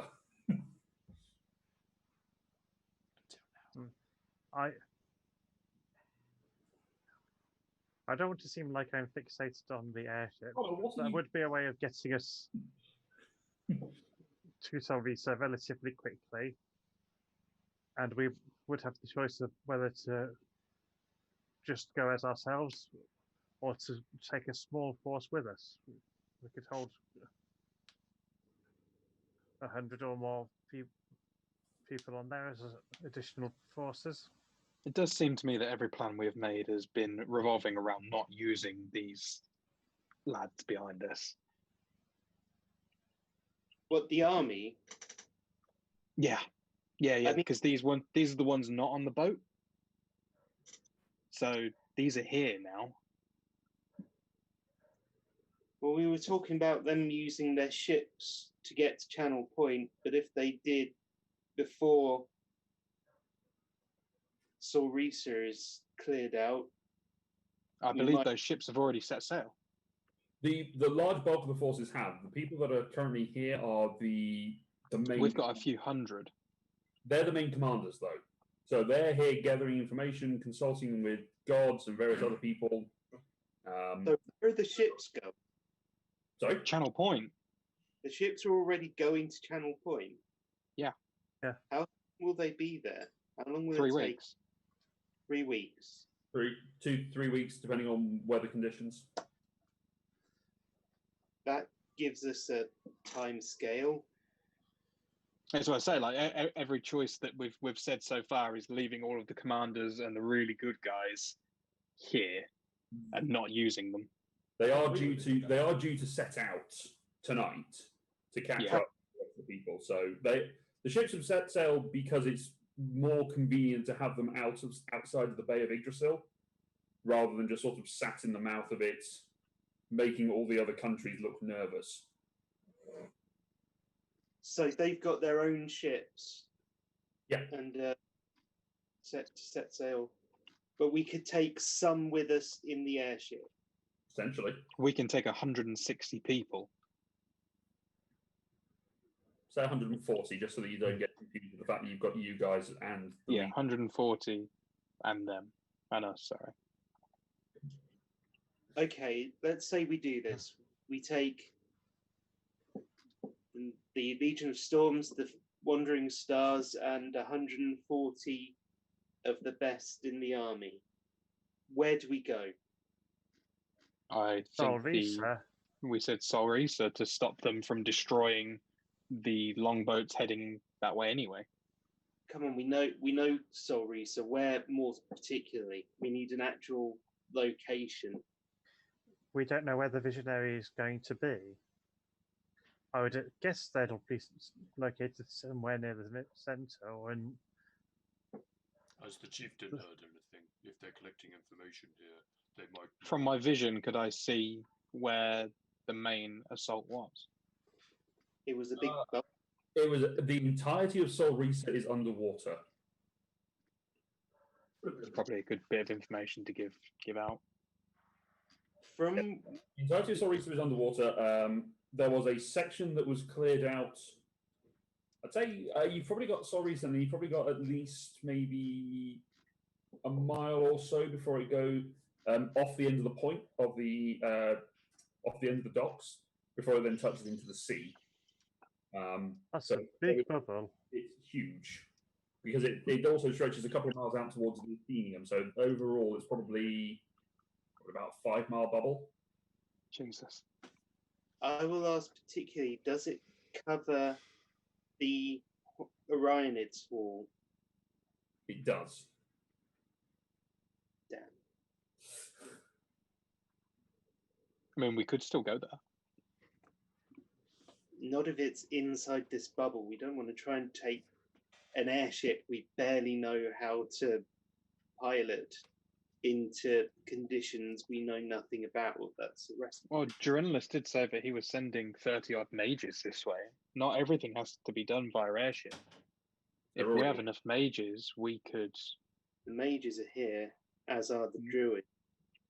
We could technically leave airship here, but still transport this entire force magically somewhere. Kathina, you do have the teleportation circle to the Guild Hall of the Orionids that is in Solrisa. Oh, but I mean, surely we already heard that teleportation shouldn't work. You've assumed that. We've assumed that. Okay.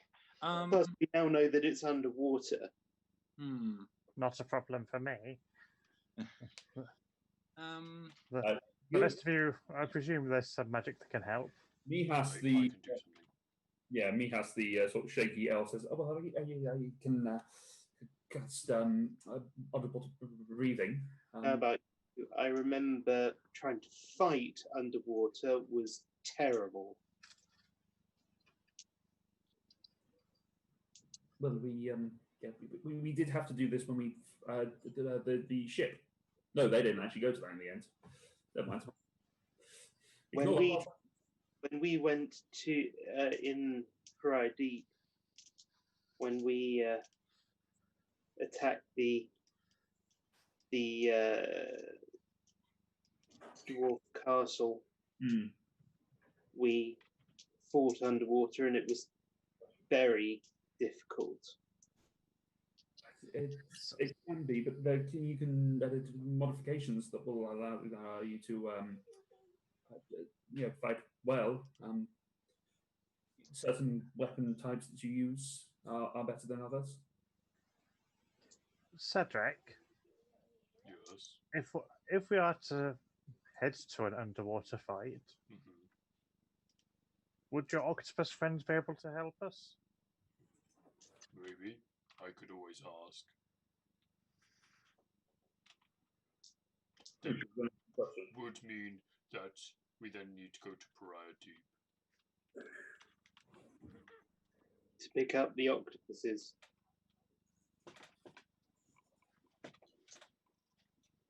But they were helpful that one time.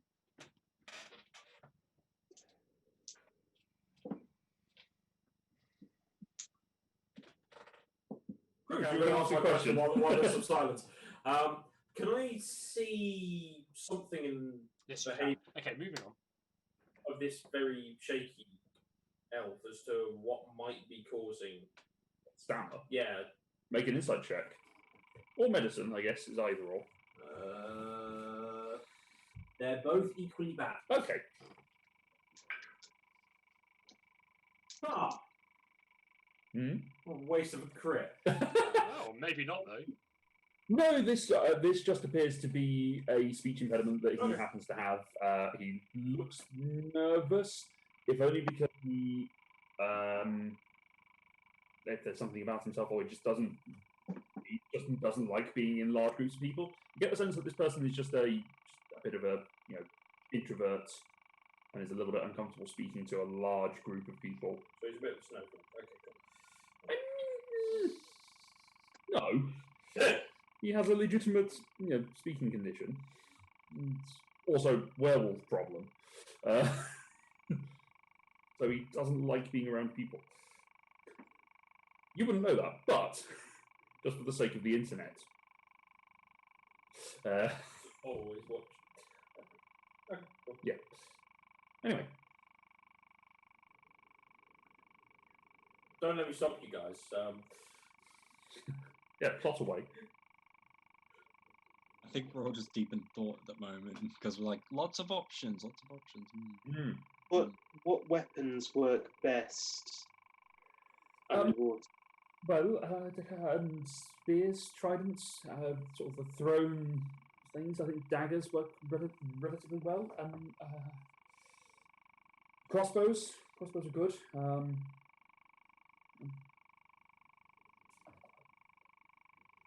And some others, I think. So I double check. Is there possibly any magic that anyone knows that would create a pocket of air around us? So that way we could have a easy place to fight? I don't know a spell like that. I'm sure if someone else did, they probably would have said. Christina.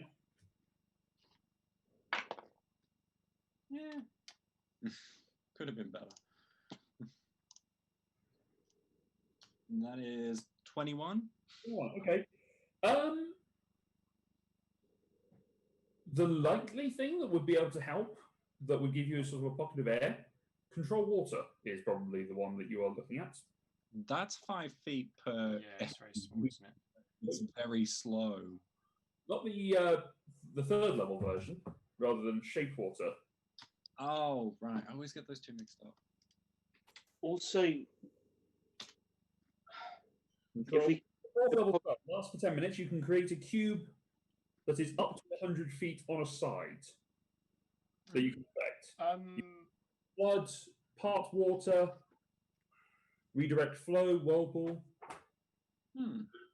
Exactly. Going back to the question about water weapons, in melee, daggers, javelins, short swords, spears, and tridents. Range, it automatically misses if it's beyond the short range. But if it's a crossbow, a net, or a weapon that is thrown like a javelin, a spear, trident, or dart. So creatures that are fully submerged are resistant to fire damage. So there's that. Can Cedric just take a moment to consider the use of control winds and whether creating a updraft, a downdraft, or gusts around him might push water away from him and create a pocket of air, which again is 100-foot cube. Make a wisdom check. I'd love to. Ooh, 17. 22. It would only benefit if you were doing it from the outside and going in. So you'd be creating the air pocket and sort of driving it forward. If you're doing it when you're already underwater, there's no air to manipulate. Okay. I'd be concerned about relying on magic to manipulate the actual water, given that already manipulating water in that area, and we don't know how powerful that magic is, what its limits are. And if most of these require some level of concentration, so there is a risk element there.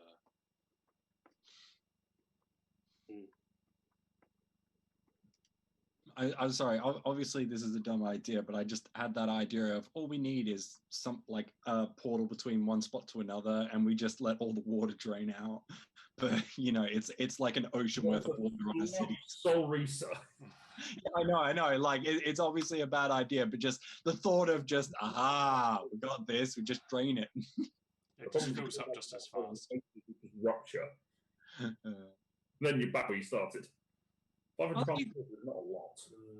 There you go. If everyone in the city's dead already, why don't we just make a giant volcano appear there and bomb the city? They're not dead. They've evacuated. It was one of the cities that was aware. Foundling and Leah that told you that were aware that this was happening. They pretty much evacuated before this all happened. They all went down to the Grove. Sorry, but yeah, the thing that I'm kind of alluding to is that there's no friendlies in the zone anymore. It's nothing but enemies, right? That you're aware of. That we're aware of. Yeah, fair. Asher? Yep. Is this a time when we might think about investigating what we found or what you found in the astral plane? Oh, this big bag of death I've been walking around with. If we open it, it definitely. Any advantages we can get, we need, and we don't know what might be in there. I have a concern about the bag here, Lyra, and that is oxygen. The last time we went into one of these, I say we because I did it because I'm stupid. There is no air, or it's basically a massive vacuum. And this one is serious. Like when you open this bag and like crack it a little bit, doesn't it have like some sort of pull? There's a little bit of a suction that is just like being a plane that's had a door open at altitude. I'm worried that if anyone goes in here for looting privileges, getting out may be a problem. Or just surviving in there. Could we not just tie a rope to them and haul them out?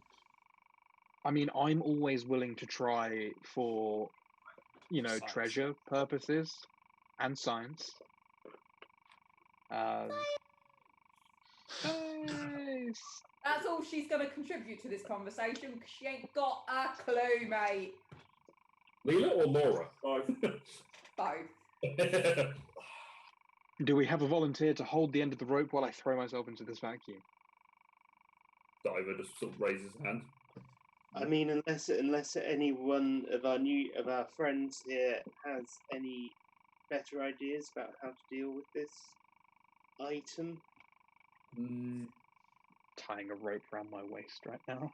I know some items like this you can just sort of turn them inside out, but I get the feeling that wouldn't work with this. Cruz has just been prodding the bottom of the bag trying to turn it, and there is actually some resistance, like there is a glass sphere inside it that's preventing it. Moves a little bit, but then it sort of stops. There seems to be that this bag is deliberately designed to not turn the entirety of space out into the middle of this particular. That'd be a great weapon. I mean, it'd be a great day. Into space? Potentially. It's only into a space. That seems like a very bad place to store stuff.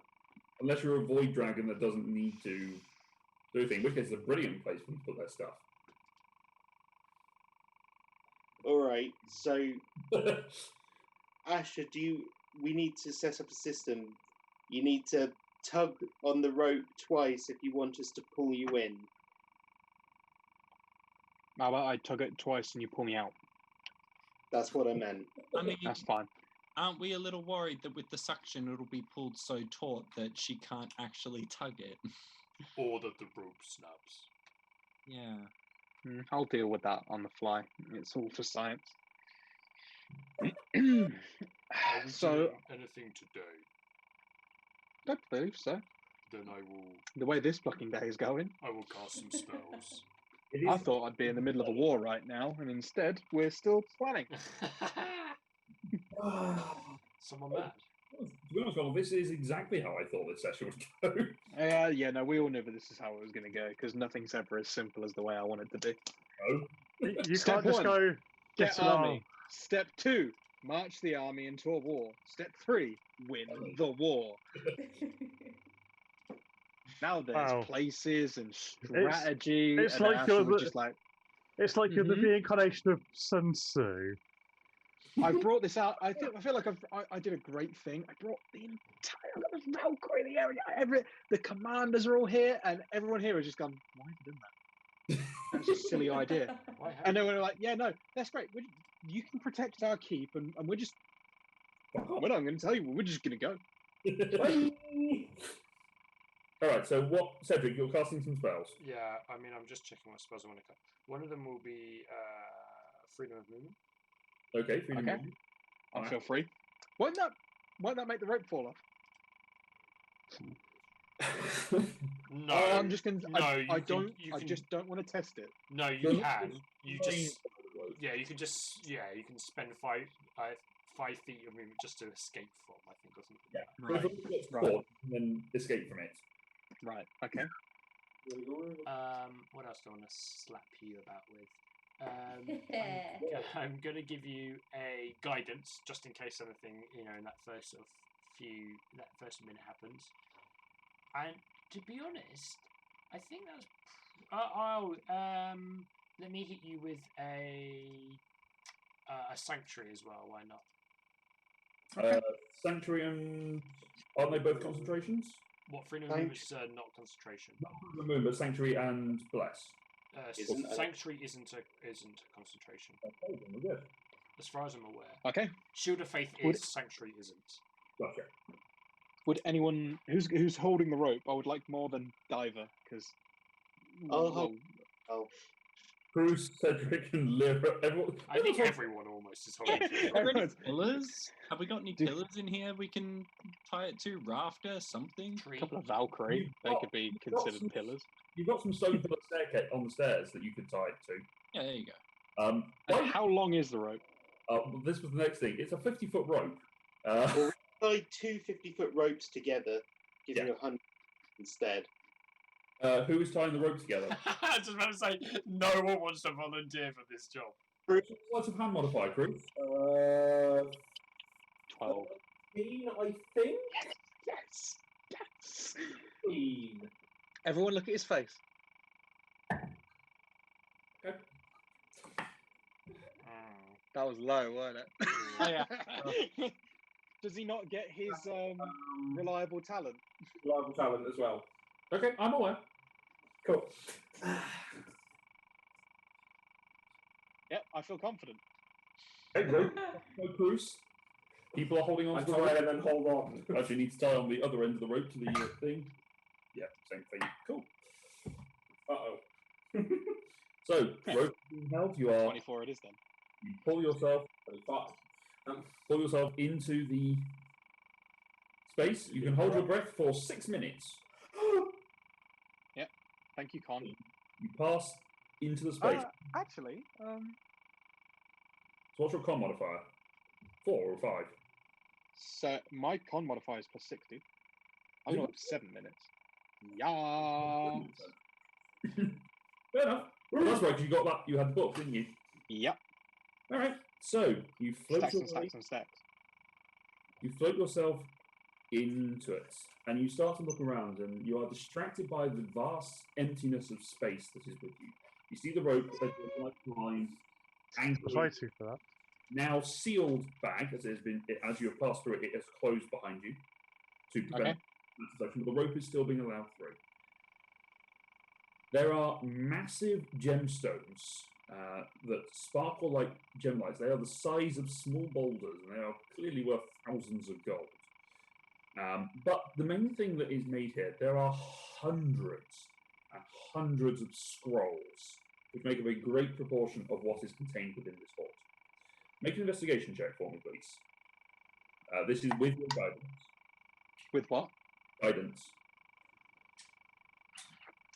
This is within the first. I'm not going to use it on that. I believe it lasts for it only lasts for a minute. For a minute. So if anything happens after the first minute. Right. Okay.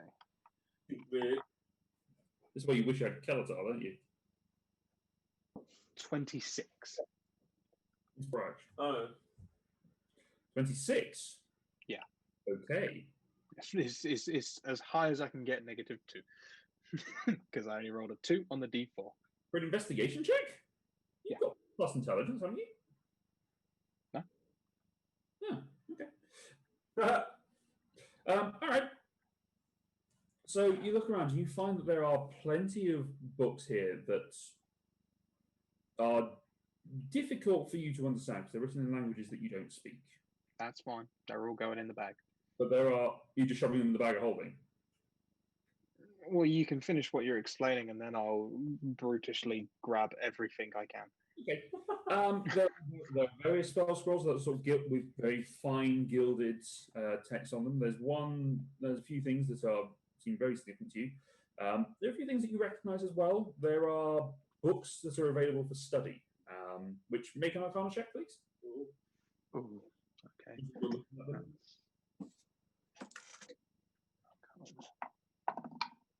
Oh, 21. Nice. These are spells that have been long forgotten. Ooh. It's not just wizard spells, but there are some druidic texts that are available in here in a far ancient dialect. You recognise some of the symbols that Cedric has used at various points. So you just start shoving things like that into that. You grab scrolls. There's a couple of scrolls that you sort of see that float into place that have got handwritten notes along them. Maybe 3 of them in particular that sort of are open and look like that someone has been studying them fairly recently. Ooh. That's interesting. That's terrifying. You also find that a dragon has intricate handwriting. Tiny pencil. Why can I see a dragon hold like an IKEA pencil? You also find as you're sort of shifting various bits around that there is a dagger.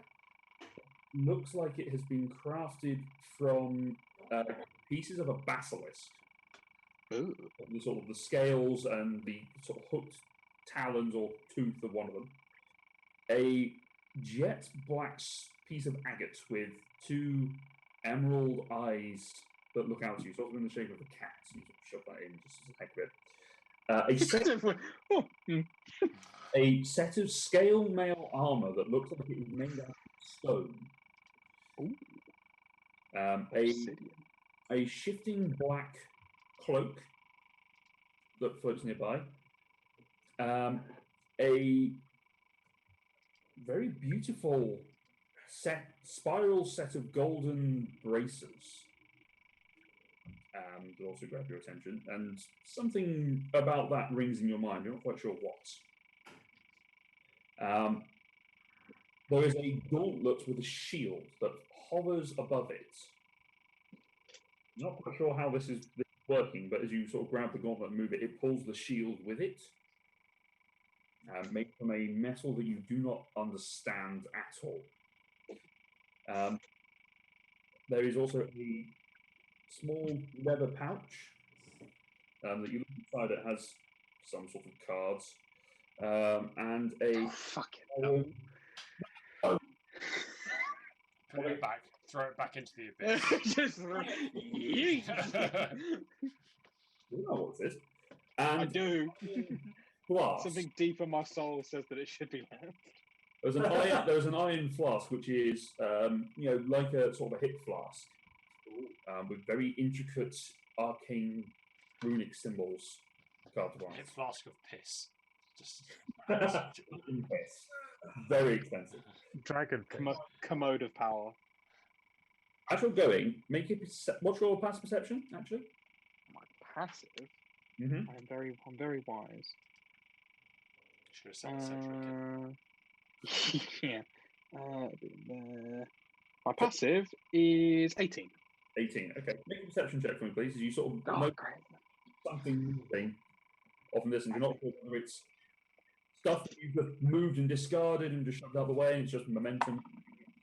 It's gonna be that thing from that's as big as the ship. Oh, the worm. This is the place we sent it. 26. I am proficient in perception, thank God. Okay, as you're looking around, and you sort of move things, you sort of catch a glimpse of movement off in the distance. You turn, and as one of the gemstones sort of floats out of the way, you can see off in the distance the large shape of a dragon flapping its wings and turning towards you. As it turns and you see its sort of wingspan, even at a distance, you can see that this dragon is far larger than the one that you just fought. Get out there.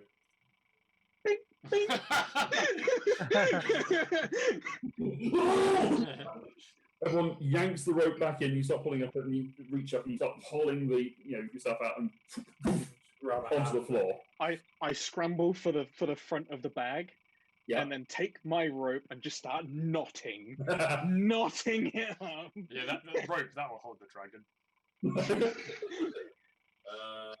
Asher? Just mad panic, and then I just everything hold, okay? and then I want to grab it with both hands and try and you see like the plate now start to flex slightly. What is in there?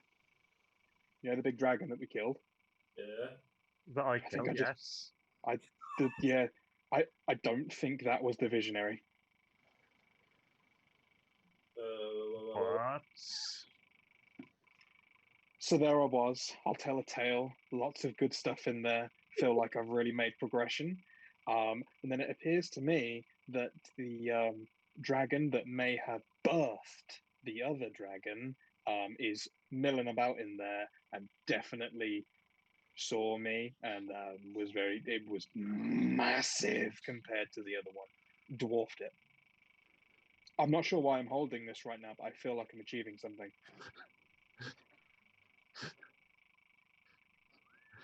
Are you ever going to let go? No. I'm going to need a bigger rope.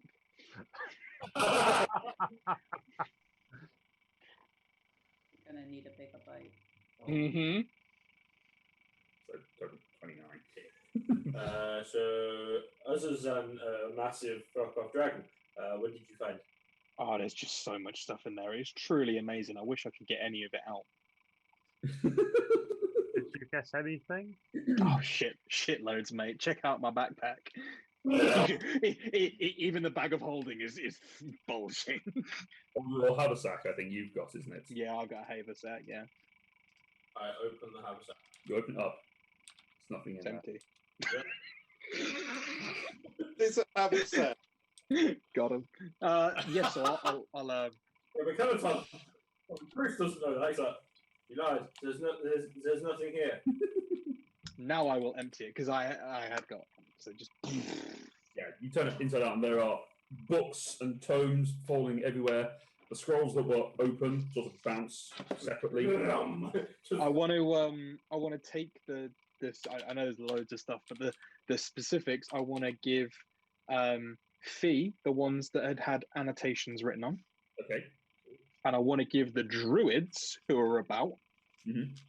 the ones that were like ancient druid text, because I feel like they're the best people to probably read that. And I want to see the reactions of the druids. Right there, Ross.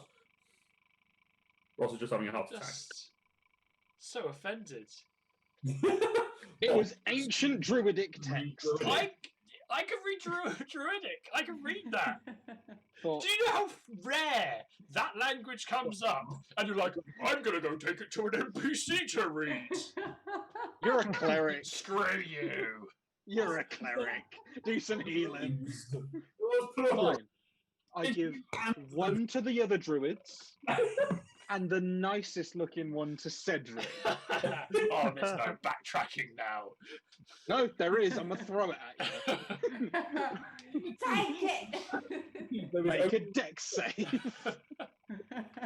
There is only Cedric and Mihas that are the druids that are available here to read this. Yeah, so. then I give Mihas the shittier looking one, and Cedric the good one, because you can't possibly read two at the same time. That's just being greedy. Look at the books, please. Look at. Make actually no, the languages that we understand.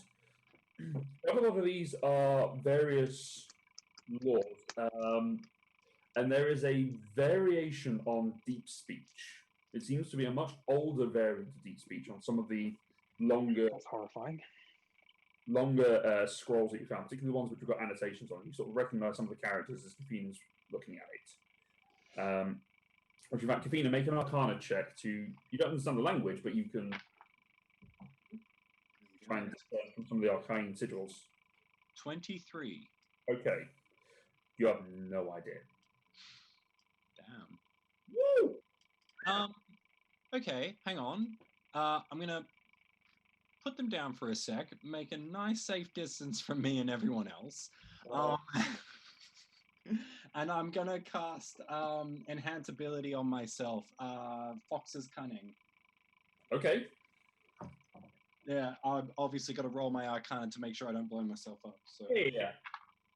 yeah, I don't. That's 24, so I pull that off by a long shot. Yep, you're fine. Cool. And then I'll go back to reading it this time with advantage. You still don't understand the language, so. Oh. What does happen is that the other sorceress, Ella, mutters a quick incantation and then just puts her hand on the paper and starts to read it as she casts Comprehend Languages on herself. So that she can read them. I was going to say, why didn't you do that? Can't you do that? Yes, you can. Yeah, that's what I thought you were going for. No, apparently. That would have been sensible. Easily, she goes, these are... Well, sorry, got the no accent right. Well, these appear to be... this one is a ritual of soul continuation. Seems to be a combination of the soul gem spell and a variant that uses the power of some mythic creatures born of the darkest descendants of the gods. It's apparently those who reform after death or those who continue after they fall. And there's a note here about Medusa, the mother of a race now abundant. Apparently the Rada studied and conversed with her. She's a holder of great lore and secrets and resides on the Isle of Neandros.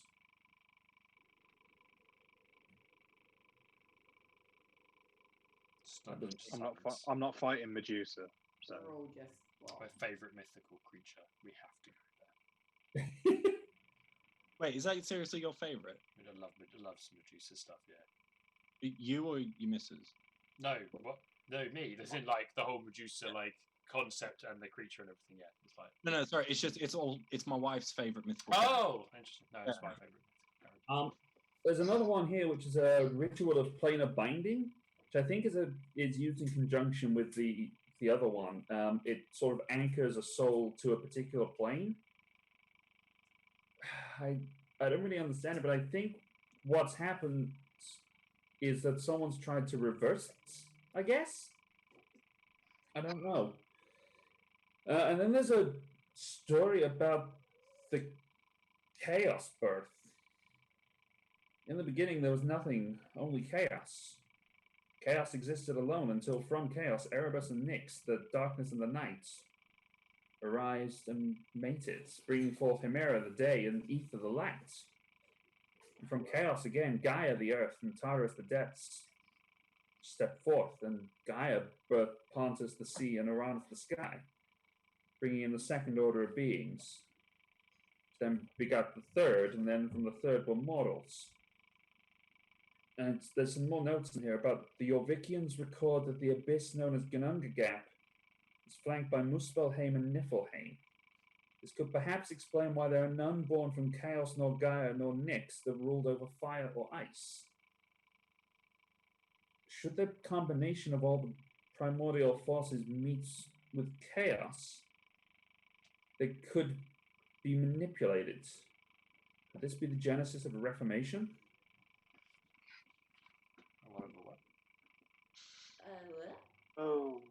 I have the advantage intelligence on me for an hour, and I still don't get it. It's a story that a lot of you are familiar with. Lyra, probably not so much because you're not from there. But yeah, I bet Tom's the only one who actually understands it. Ironically, yes. Yeah. You're not allowed to comment, Tom. You don't know. Ironically, yes. Actually, you understand part of it more than you understand the latter part of it because of your Vickian beliefs of the origins. Yes, but this is the origin story that has been told for the creation of the planet and the world and how everything is coming to being. Half of it is the first part of it, the main story about the Chaos birth is the for a better term of it, it's the Greek version, and because the Greek gods are existent all over the place. So it seems to be the primary creation myth that Fioros, Caridon, Hellas Gracia all believe, whereas the Jorvikian notes, that is the Norse version, where Muspelheim, Niflheim, Gunungagap were just all in existence and then came forth. I can't remember the name of the giant that it formed. Ymir? Ymir, yeah. Macumba. No, Ymir, who was asexual and, well, hermaphrodite and asexually.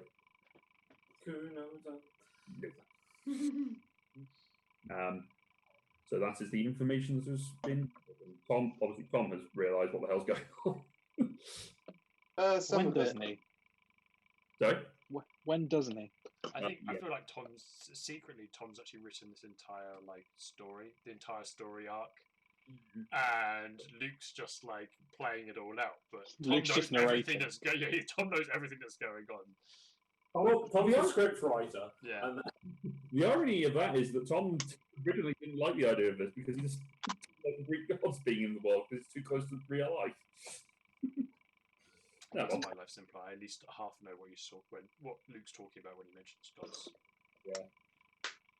That's exactly why I did it, because it makes my life easier. Yes. What about Cedric? What does he read? Yes, what does Cedric read with my amazing book? What's the other druid read? You discover, Cedric, a whole expanse of druidic spells and powers that were long lost. Good thing it landed in my hands. Thank me later. Rather than some random druid's hands, isn't it? So I have such grateful friends. A PDF which has basically got a list of awesome druid spells that have long since been forgotten. It's a lot of more power. We may have some new tools to use. Okay.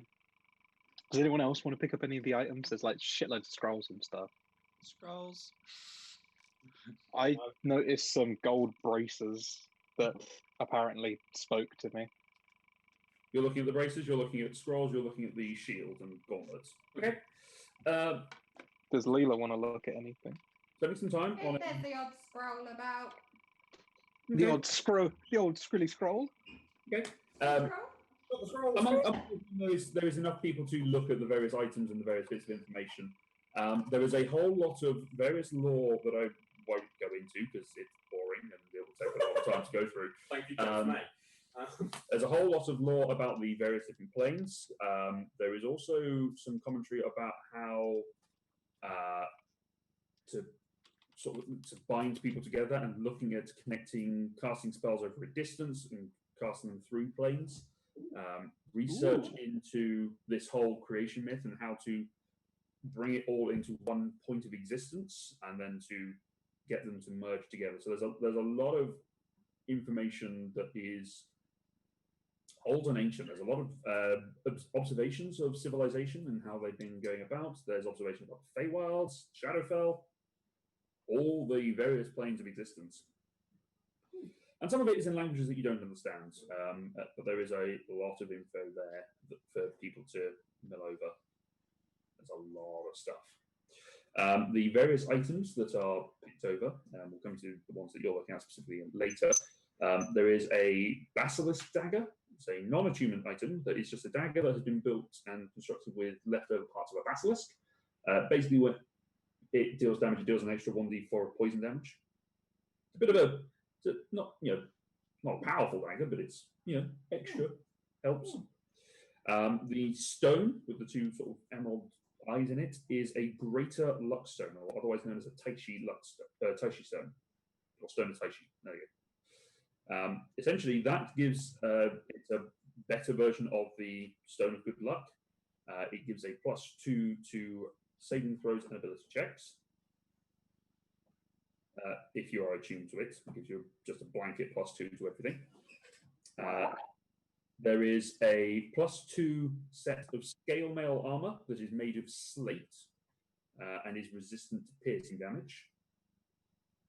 That is not attunement, but it just provides resistance to piercing damage and is seemingly accompanied with druidic symbols that are written on it. So it looks like this was originally designed for druids, given that they do not wear metal armor. There is the Shadow Ward, which is a sort of black cloak, which, among other things, gives advantage on stealth checks.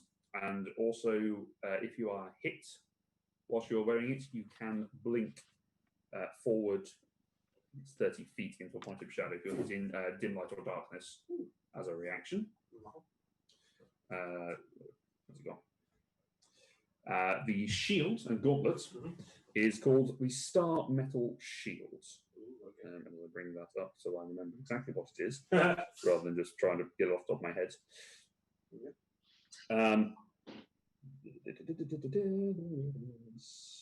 Load faster. I love Laura's concentration face and I know, right? Intrigue. Magic stuff. It's about the only thing I'll probably understand this session. I need the shiny. The shiny. No. There it is. So it is an open metal shield and gauntlet, which offers a +1 bonus to your armor class instead of the shield's normal bonus. However, whenever you attack of a target of an attack made with a metal weapon or projectile, the bonus becomes +3 instead. Oh, okay. The shield hovers above the gauntlet to protect you as if you are wielding it, leaving your hands free. As an action, you can throw the shield to up to 3 clustered targets you can see before returning to your arm. You choose 3 targets or point. It's a Captain America shield. The first target or point must be within 30 feet of you, and any additionals must be within 10 feet of the one before it. You can't choose the same person twice. You make a ranged attack against each one. You're proficient with the attack, and then you add either your strength or dexterity with it, and it's 2d8 magical slashing damage. So basically, just through people. It just basically just goes. Kind of. Yeah, it's a Captain America shield. Sweet. Xena. There is an iron flask. The iron flask is an iron flask. Yeah. The item iron flask. And with some time spent casting an identify spell on it, there is something trapped within it. You don't know what. There is something in it. Then there's a deck of many things, and the other thing, the golden braces. Oh, what is on this card? Do you draw a card? No, that was in my voice. You know, big metagaming on this. Everyone roll an Arcana check on that one to know if they know what this is. What if I just don't want to because I'm not interested in the deck? I mean, it's just a deck of cards. That's Arcana. Arcana. It's lucky I have a high Arcana because Fee definitely would just look at it. I'm just going to put this in my inventory as deck of many deaths. Bruce? 30. Asher? 8. Lyra? 23. 23?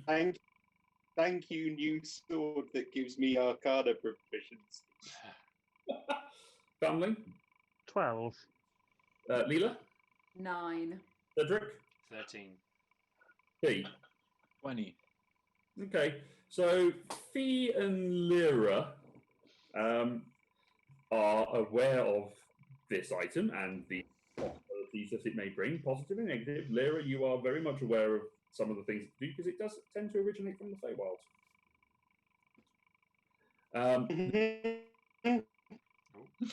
What? You He's went. just really excited about the item. Mm-hmm. So, sorry, Tom, you're breaking up. Repeat yourself. I think you just hummed. I'm just getting, that's all we're getting. I think that's all he said. Oh. I'm just going to put that on the floor as a maybe. If Fee knows how dangerous it is, she's probably going to go ahead and put that in her bag for safekeeping. Or You remove all the fun because that middle of the fight, actually, I draw you, blue-eyes white dragon.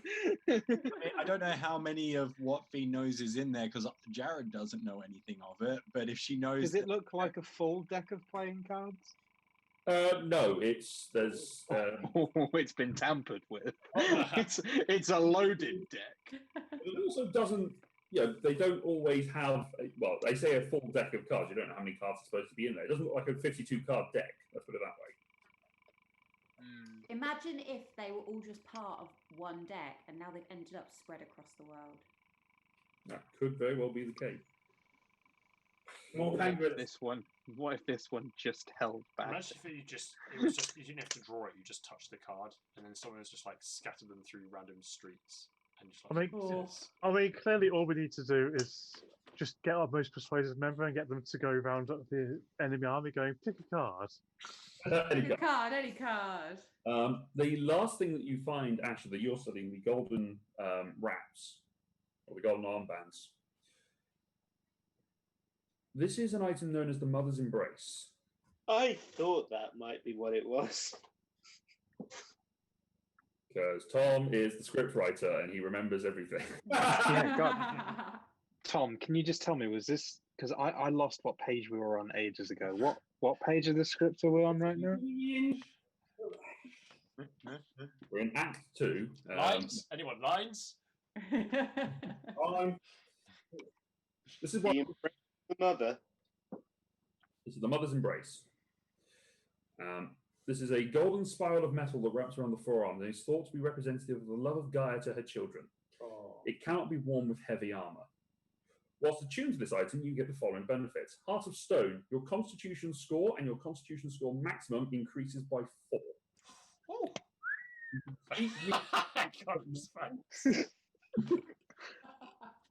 You can speak, read, and write primordial, and whilst you're in contact with the ground, you regain hit points equal to 1d6 plus your constitution modifier at the start of your turn. Nice. I really want it. Asher wants to never die.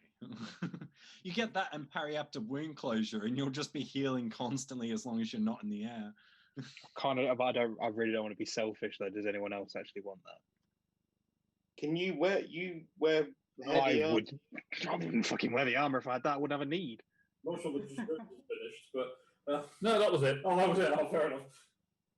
Also, it is the sort of heirloom items that we had descriptions of a long time ago. Beginning. Yeah, I know.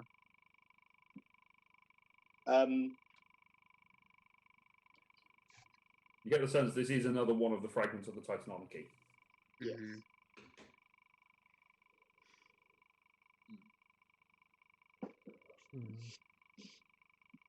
I mean, if we're all thinking about... Oh, sorry.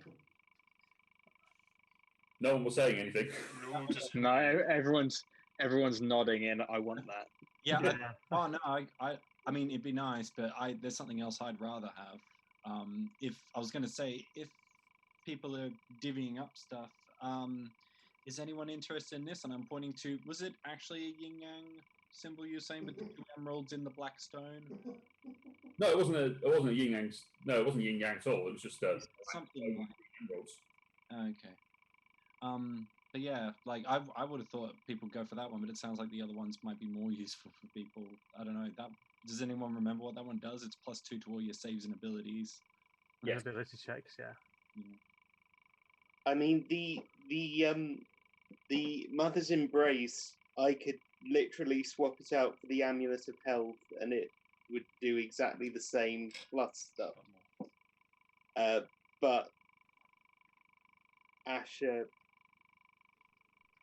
you can do stuff with your constitution that I can't. Like It would literally blow my constitution through the fucking roof. They'll put you at 26. You're also Which is a 8. Yeah. You'd also be healing 10 hit points every turn. Yeah, I'm aware. Yeah. As long as you weren't flying. Yeah, as long as you weren't flying, which you only do like flying. Can do with your wings and stuff. Connor is aware and aroused. Very aroused. So clearly it would be much better to give it to someone like Founding who doesn't fly, so we'll get the most benefits. If you want it, well, as a player I want it. I'm not sure if Foundling wants it. That's the thing. That's what I'm trying to work out. Interesting because of the number of fragments that you actually have as a group. Yeah. I'll take the dagger, by the way. You take the Basilisk The dagger? Basilisk dagger. I'm having that. Okay. I just thought you'd be grabbing the cloak as well. It's basically an advancement on a Cloak of Elvenkind. Yeah.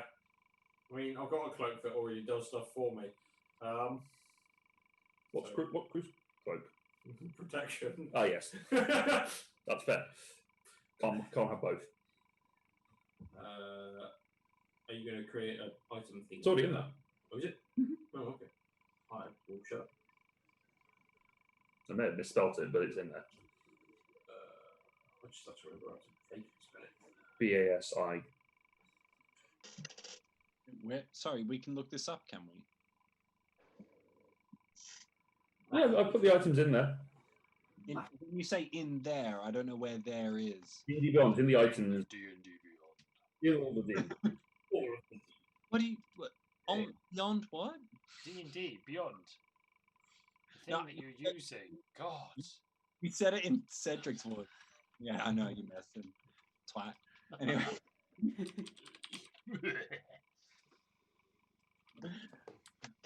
Yeah. I'm not going to put in a bid for the Mother's Embrace. I'm not fussed. Or am I? I'm not fussed, and we're still not looking. Cedric's putting it on. You do also find from various bits of looking around, there are a couple of different scrolls that have phrases such as Tome of Leadership and Guidance, Manual of... I forget what they're called. Sorry, on scrolls? They're very ancient forms of them. Yep. Gimme. We about to get powerful before we get our asses kicked by some giant dragon. That's some swole ready for... we need to get about 20 times more swole than we are now. Do you hear how big that thing is? There is a Tome of Clear Thoughts, which is the intelligence one. Doesn't work for me because my I mean, leadership and whatever that would, because that's charisma. Yeah, that'd be sweet. And then there is a Manual of Gainful Exercise, which buffs. It's the strength one. Not interested. Does anyone in the party ever use strength? Oh wait, Cedric does, doesn't he? You Asher does. Oh, Asher. What? The one with Asher is that she already has it buffed by the belt of Fire Giant strength. Yeah. What strength? Yeah, no, I don't want nor need anymore. So Cedric would be a better one for that.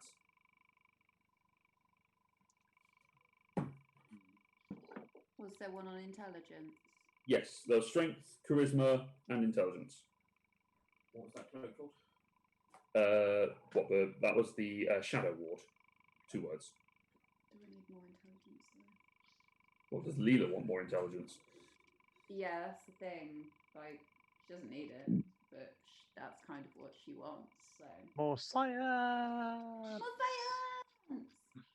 Yeah, if that's okay, I'll have one little thing. Have that. Leela reluctantly takes the. No. She. Laura will reluctantly take that, but as soon as she realizes intelligence, she will like yoink. Yeah, Leela will take it gladly. Yeah. If this is okay, thanks, guys. Okay, bye. Bear in mind, you do also have Kelatar returning at some point. Just backed it into. But you know. Yeah, he's not here. Miss out on the loot. Bastards. He didn't risk getting blown by a dragon. No, he's just been No, made he a went bitch. to be friendly with one. He's just been made a bitch by one. Alright, cool. What's going on, guys? What's happening? I think we are still contemplating. Don't bring it up. We're still. We're all being like when you have a group of dogs and the owner's holding like a piece of meat and they're all sitting there like, waiting quietly like good little dogs. No, I ask, it's not like put you on a vegetarian diet by any chance. You bring meat a lot today. I just love meat. I actually eat meat almost constantly, so yeah, that's just me. I don't know if you saw it before, but I was literally eating bacon steaks. They were so salty. No, it's literally miscut bacon, so it's bacon that's just in huge chunks. Anyway. Tasty. It was. Right. Well, if no one's is, I'm just going to take those two and start walking. If anyone does anything.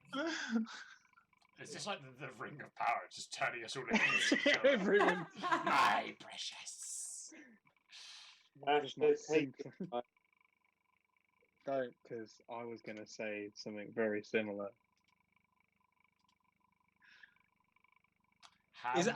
Oh, who's Asher? Is Asher still holding the bag, or are we about to have an encounter?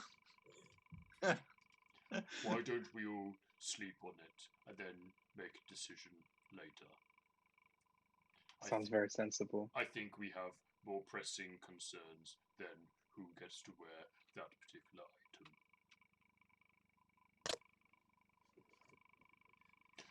In the meantime, I will keep hold of it.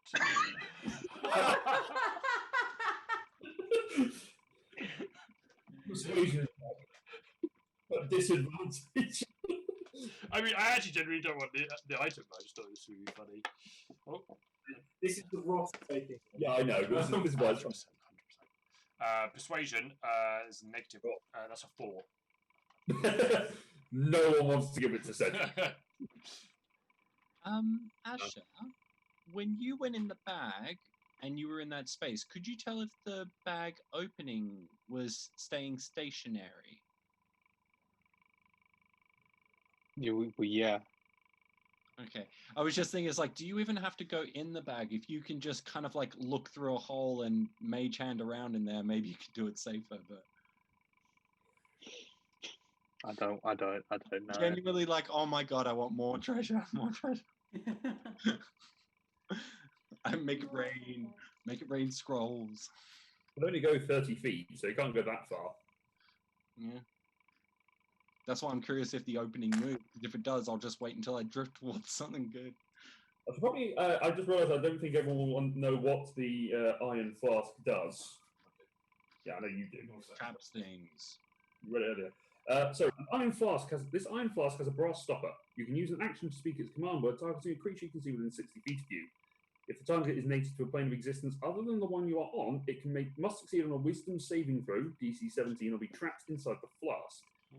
If it has been trapped in the flask before, it has advantage on the saving throw. Once trapped, the creature remains in the flask until released. They can only hold one creature at a time. Creature trapped in the flask does not need to eat, drink, or breathe, and doesn't age. Use an action to remove the stopper and release the creature. The creature is friendly to you and your companions for 1 hour and obeys your command for the duration. If you give no commands or give a command that is likely to result in its death, it defends itself but otherwise takes no other action. At the end of the duration, it acts in accordance to its normal disposition and alignment. An identify spell reveals that the creature is inside the flask, but the only way to determine what type of creature it is to open the flask. Then you discover bottle might already have a creature inside, chosen by the DM or determined randomly. So definitely yes. I should tell you, you know my Betrayal at Baldur's Gate game? Yes. The Iron Flask in that has a Balor in it. But that's still cool because was it an hour? Did you say it's friendly towards us, and Yeah. we basically have the same rules as suggestion? We can give it any command for that time as long as it won't harm it.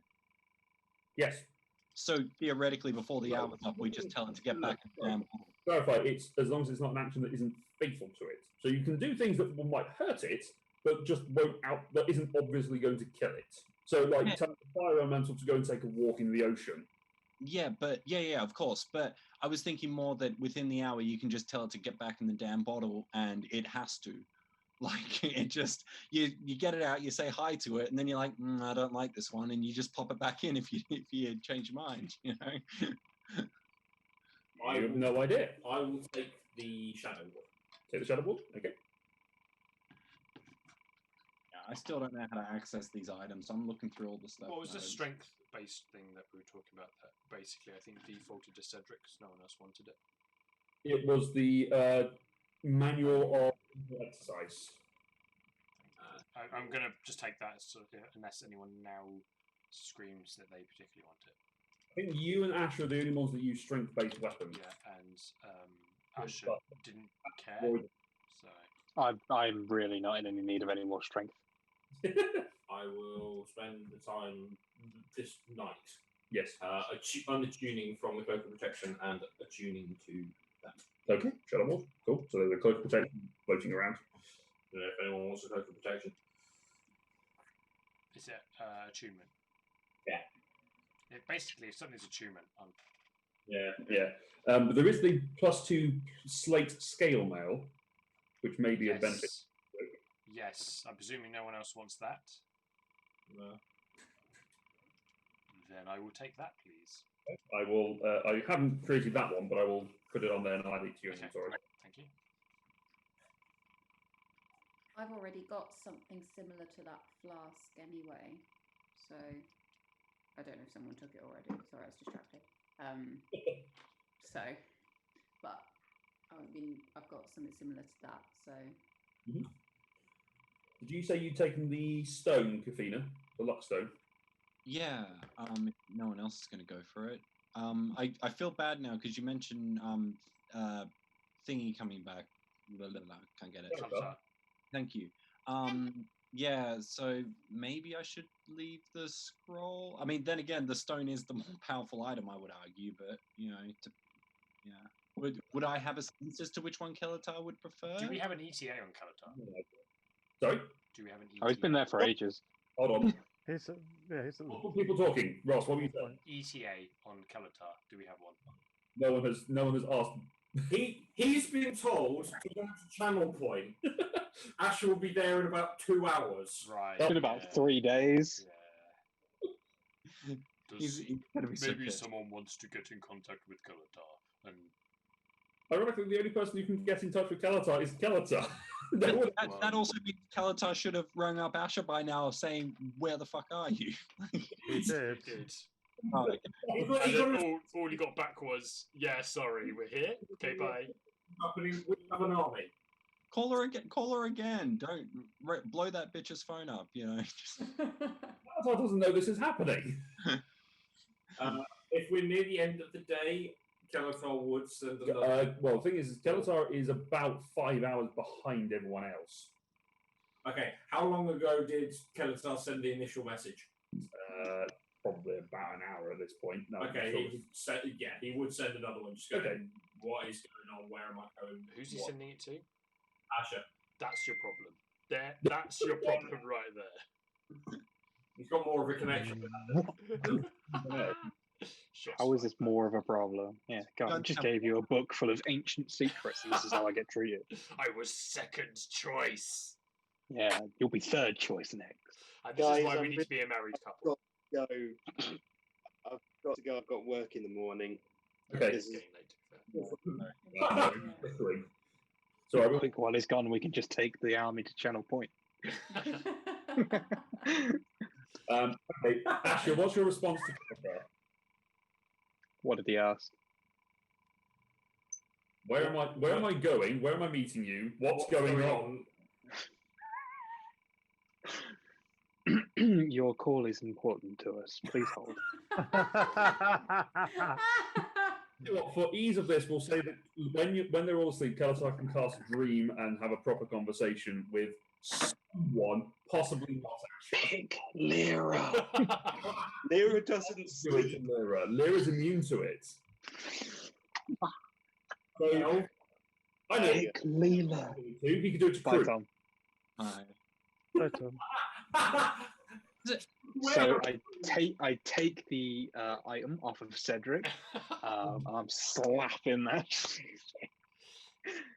No, I've actually had a talk with Tom. We've had a good heart to heart, and he said that he wanted it, and I said that I wanted it. So we've met in the middle, and I'm gonna have it. That's compromise. No.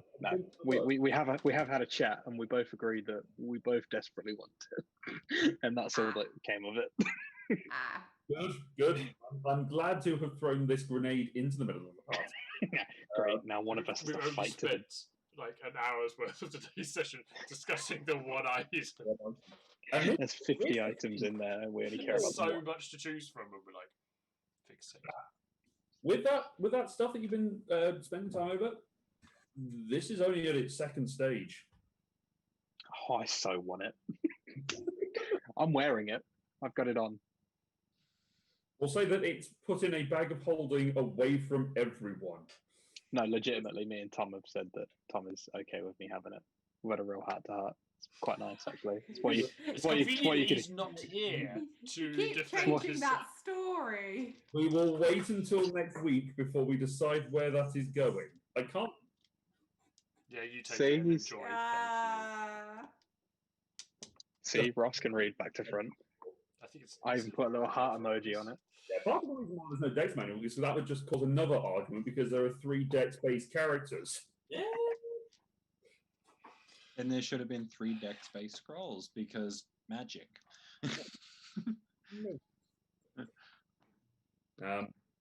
Although there is something that probably would come to mind of Kafino if you still got that intelligence benefit upon yourself. Yeah, if it's within the hour. So yeah. Yeah, it's ish, towards the back end of it. If these scrolls have been in that hoard and they're as ancient as they are, how many times have they been read? Ooh. What does that mean again? The dragon's been stacking items. Yeah, no, I know. I already had the understanding that their stats might be insane. That's why I'm immediately like, can I get back in there and get more scrolls? No, the way you're saying is that these scrolls are that old, and the dragon is So you can very use- old. You can use them every 50 years. So if he's 100 years. 100 years. Oh, it's dependent on the. Is it just a scroll or dependent on the type? The 6 ones that are printed in the DMG, they're every 100 years. The little tiny ones that I do, like the bonuses and the the speed and that sort of stuff, those are 50 years because they're much lesser bonuses. Like there's one out there which I've got, which is just basically gives you the skill. Basically, you want to keep whatever that guy in there. The dragon. What were you going to ask, Matt? No, you basically covered it. Okay, you were just thinking. Yeah. Out So loud. what's that item I've just put on called? Guy's embrace or something. No, it's Mother's embrace. Mother's embrace. Mother's What? embrace. I will also, as Kelatar, message Cedric Yep. and go, what is Astral about? Where You chose poorly. Cedric, not Ross. Just be careful because there are 2 versions on there, Connor. There's the basic. Don't worry, I've put the good one on. He looked and went, no, not that one. That's only a +1.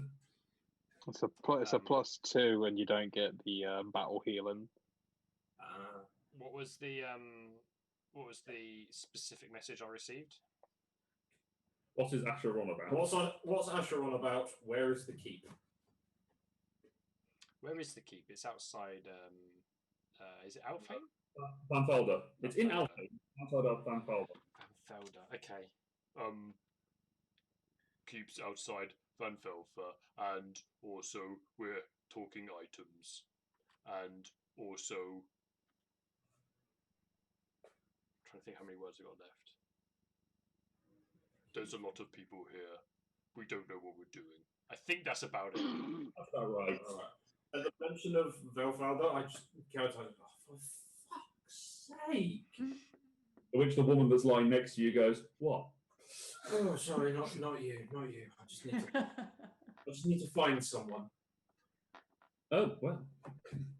He gets up and starts getting dressed. Walk outside. Go. Yeah, on the balcony. Oh shit, yeah. And I look around. Where is Former?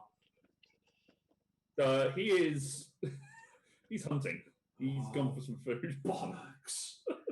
Oh, I'm stuck here till the winged brother gets back. Oh god. You fall onto the bed, just like.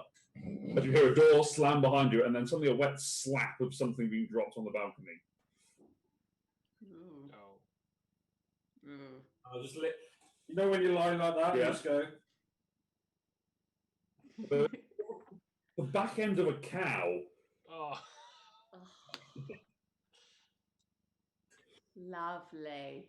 Oh, he brought you half. How nice. He hops down on the balcony. I look at him and say, "Dare I ask where the other half is?" Looks down at himself. That's the exact thought that I had. Do you want the good news or the bad news? What? Well, the good news is there is none. The bad news is they're still on the island and seemingly not coming here.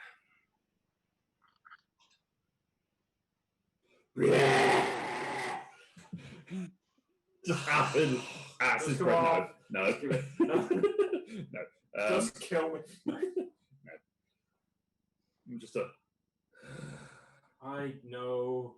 I've got no control over them from here. At least when I'm there, I can bullshit some reason to make us do something. You no way of getting us there, Schooner. I would love to say yes to you right now, but I'd be lying. You do have the Well of Many Worlds. Oh yeah, that's a good idea. Let's just jump in, wait however many hours, and hope to come back. I mean, you can go to a plane that you know that you have allies on. I repeat, Gundamir. Try and get to him. based on the last time I tried to get to a very specific plane. Yeah. I mean, I'm giving you these options. Remind me how many days away from there I am. From here, you're a month away. Oh, fuck. I could spend that long just hopping from plane to plane. This is what happens when you send your character away. By which point, they've gone somewhere else entirely. Exactly. We'll leave Kalatar crying.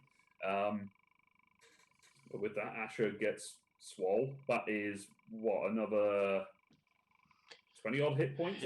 He's nearly on 300, I think. My hit point maximum is 288 right now. Landon was only just more than that at level 20. That is insane, honestly. And it's got a battle healing skill as well. Yeah. So if I rage, It's just like basically 600 plus hit points. well, I don't wear heavy armor anymore now, so there's nothing stopping me. This is the other thing, is that if you go unconscious, it still heals you if you're touching the ground. So you basically come back at the start of your turn. So you basically negate death saves. Yeah. It is incredible. It's possibly one of the most magnificent items I've ever seen. And now I must kill you all the harder. Just, nerf it. Yes, we all know this. It's cursed. You must always be touching the ground. He doesn't need I'd be okay with that. That is half the problem. He just has to I'd be okay with that. out of Wonder Power and snap it in our faces, like Connor did that one time. You remember that? Yeah, that did happen. Yeah. What was it, like 1,000 damage in total, and the two guys just walked away from it unscathed. Death saves. I think it was one of the one shots we did. Anyway, what is the plan just so that I've got a rough idea for next week, what are you? Where are you planning to I wish go? we knew, Luke. I wish we knew.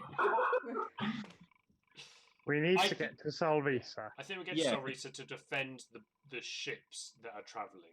We're Yeah. defending it. I think that's the goal. Okay. Then, for the sake of people who do keep up with the map, physically, the closest location that you know to be safe to Solrisa is De Grove. Okay. De Grove is accessible via teleportation via plants, which you do have a druid with you that can cast that. I can also. Uh, Oh no, I think a tree stride. I'm thinking of. Yeah, tree stride. So you do have the capability to get to De Grove and then travel on foot from there, or you could try and go through the Feywild and go through the Temple to Pan and then walk down.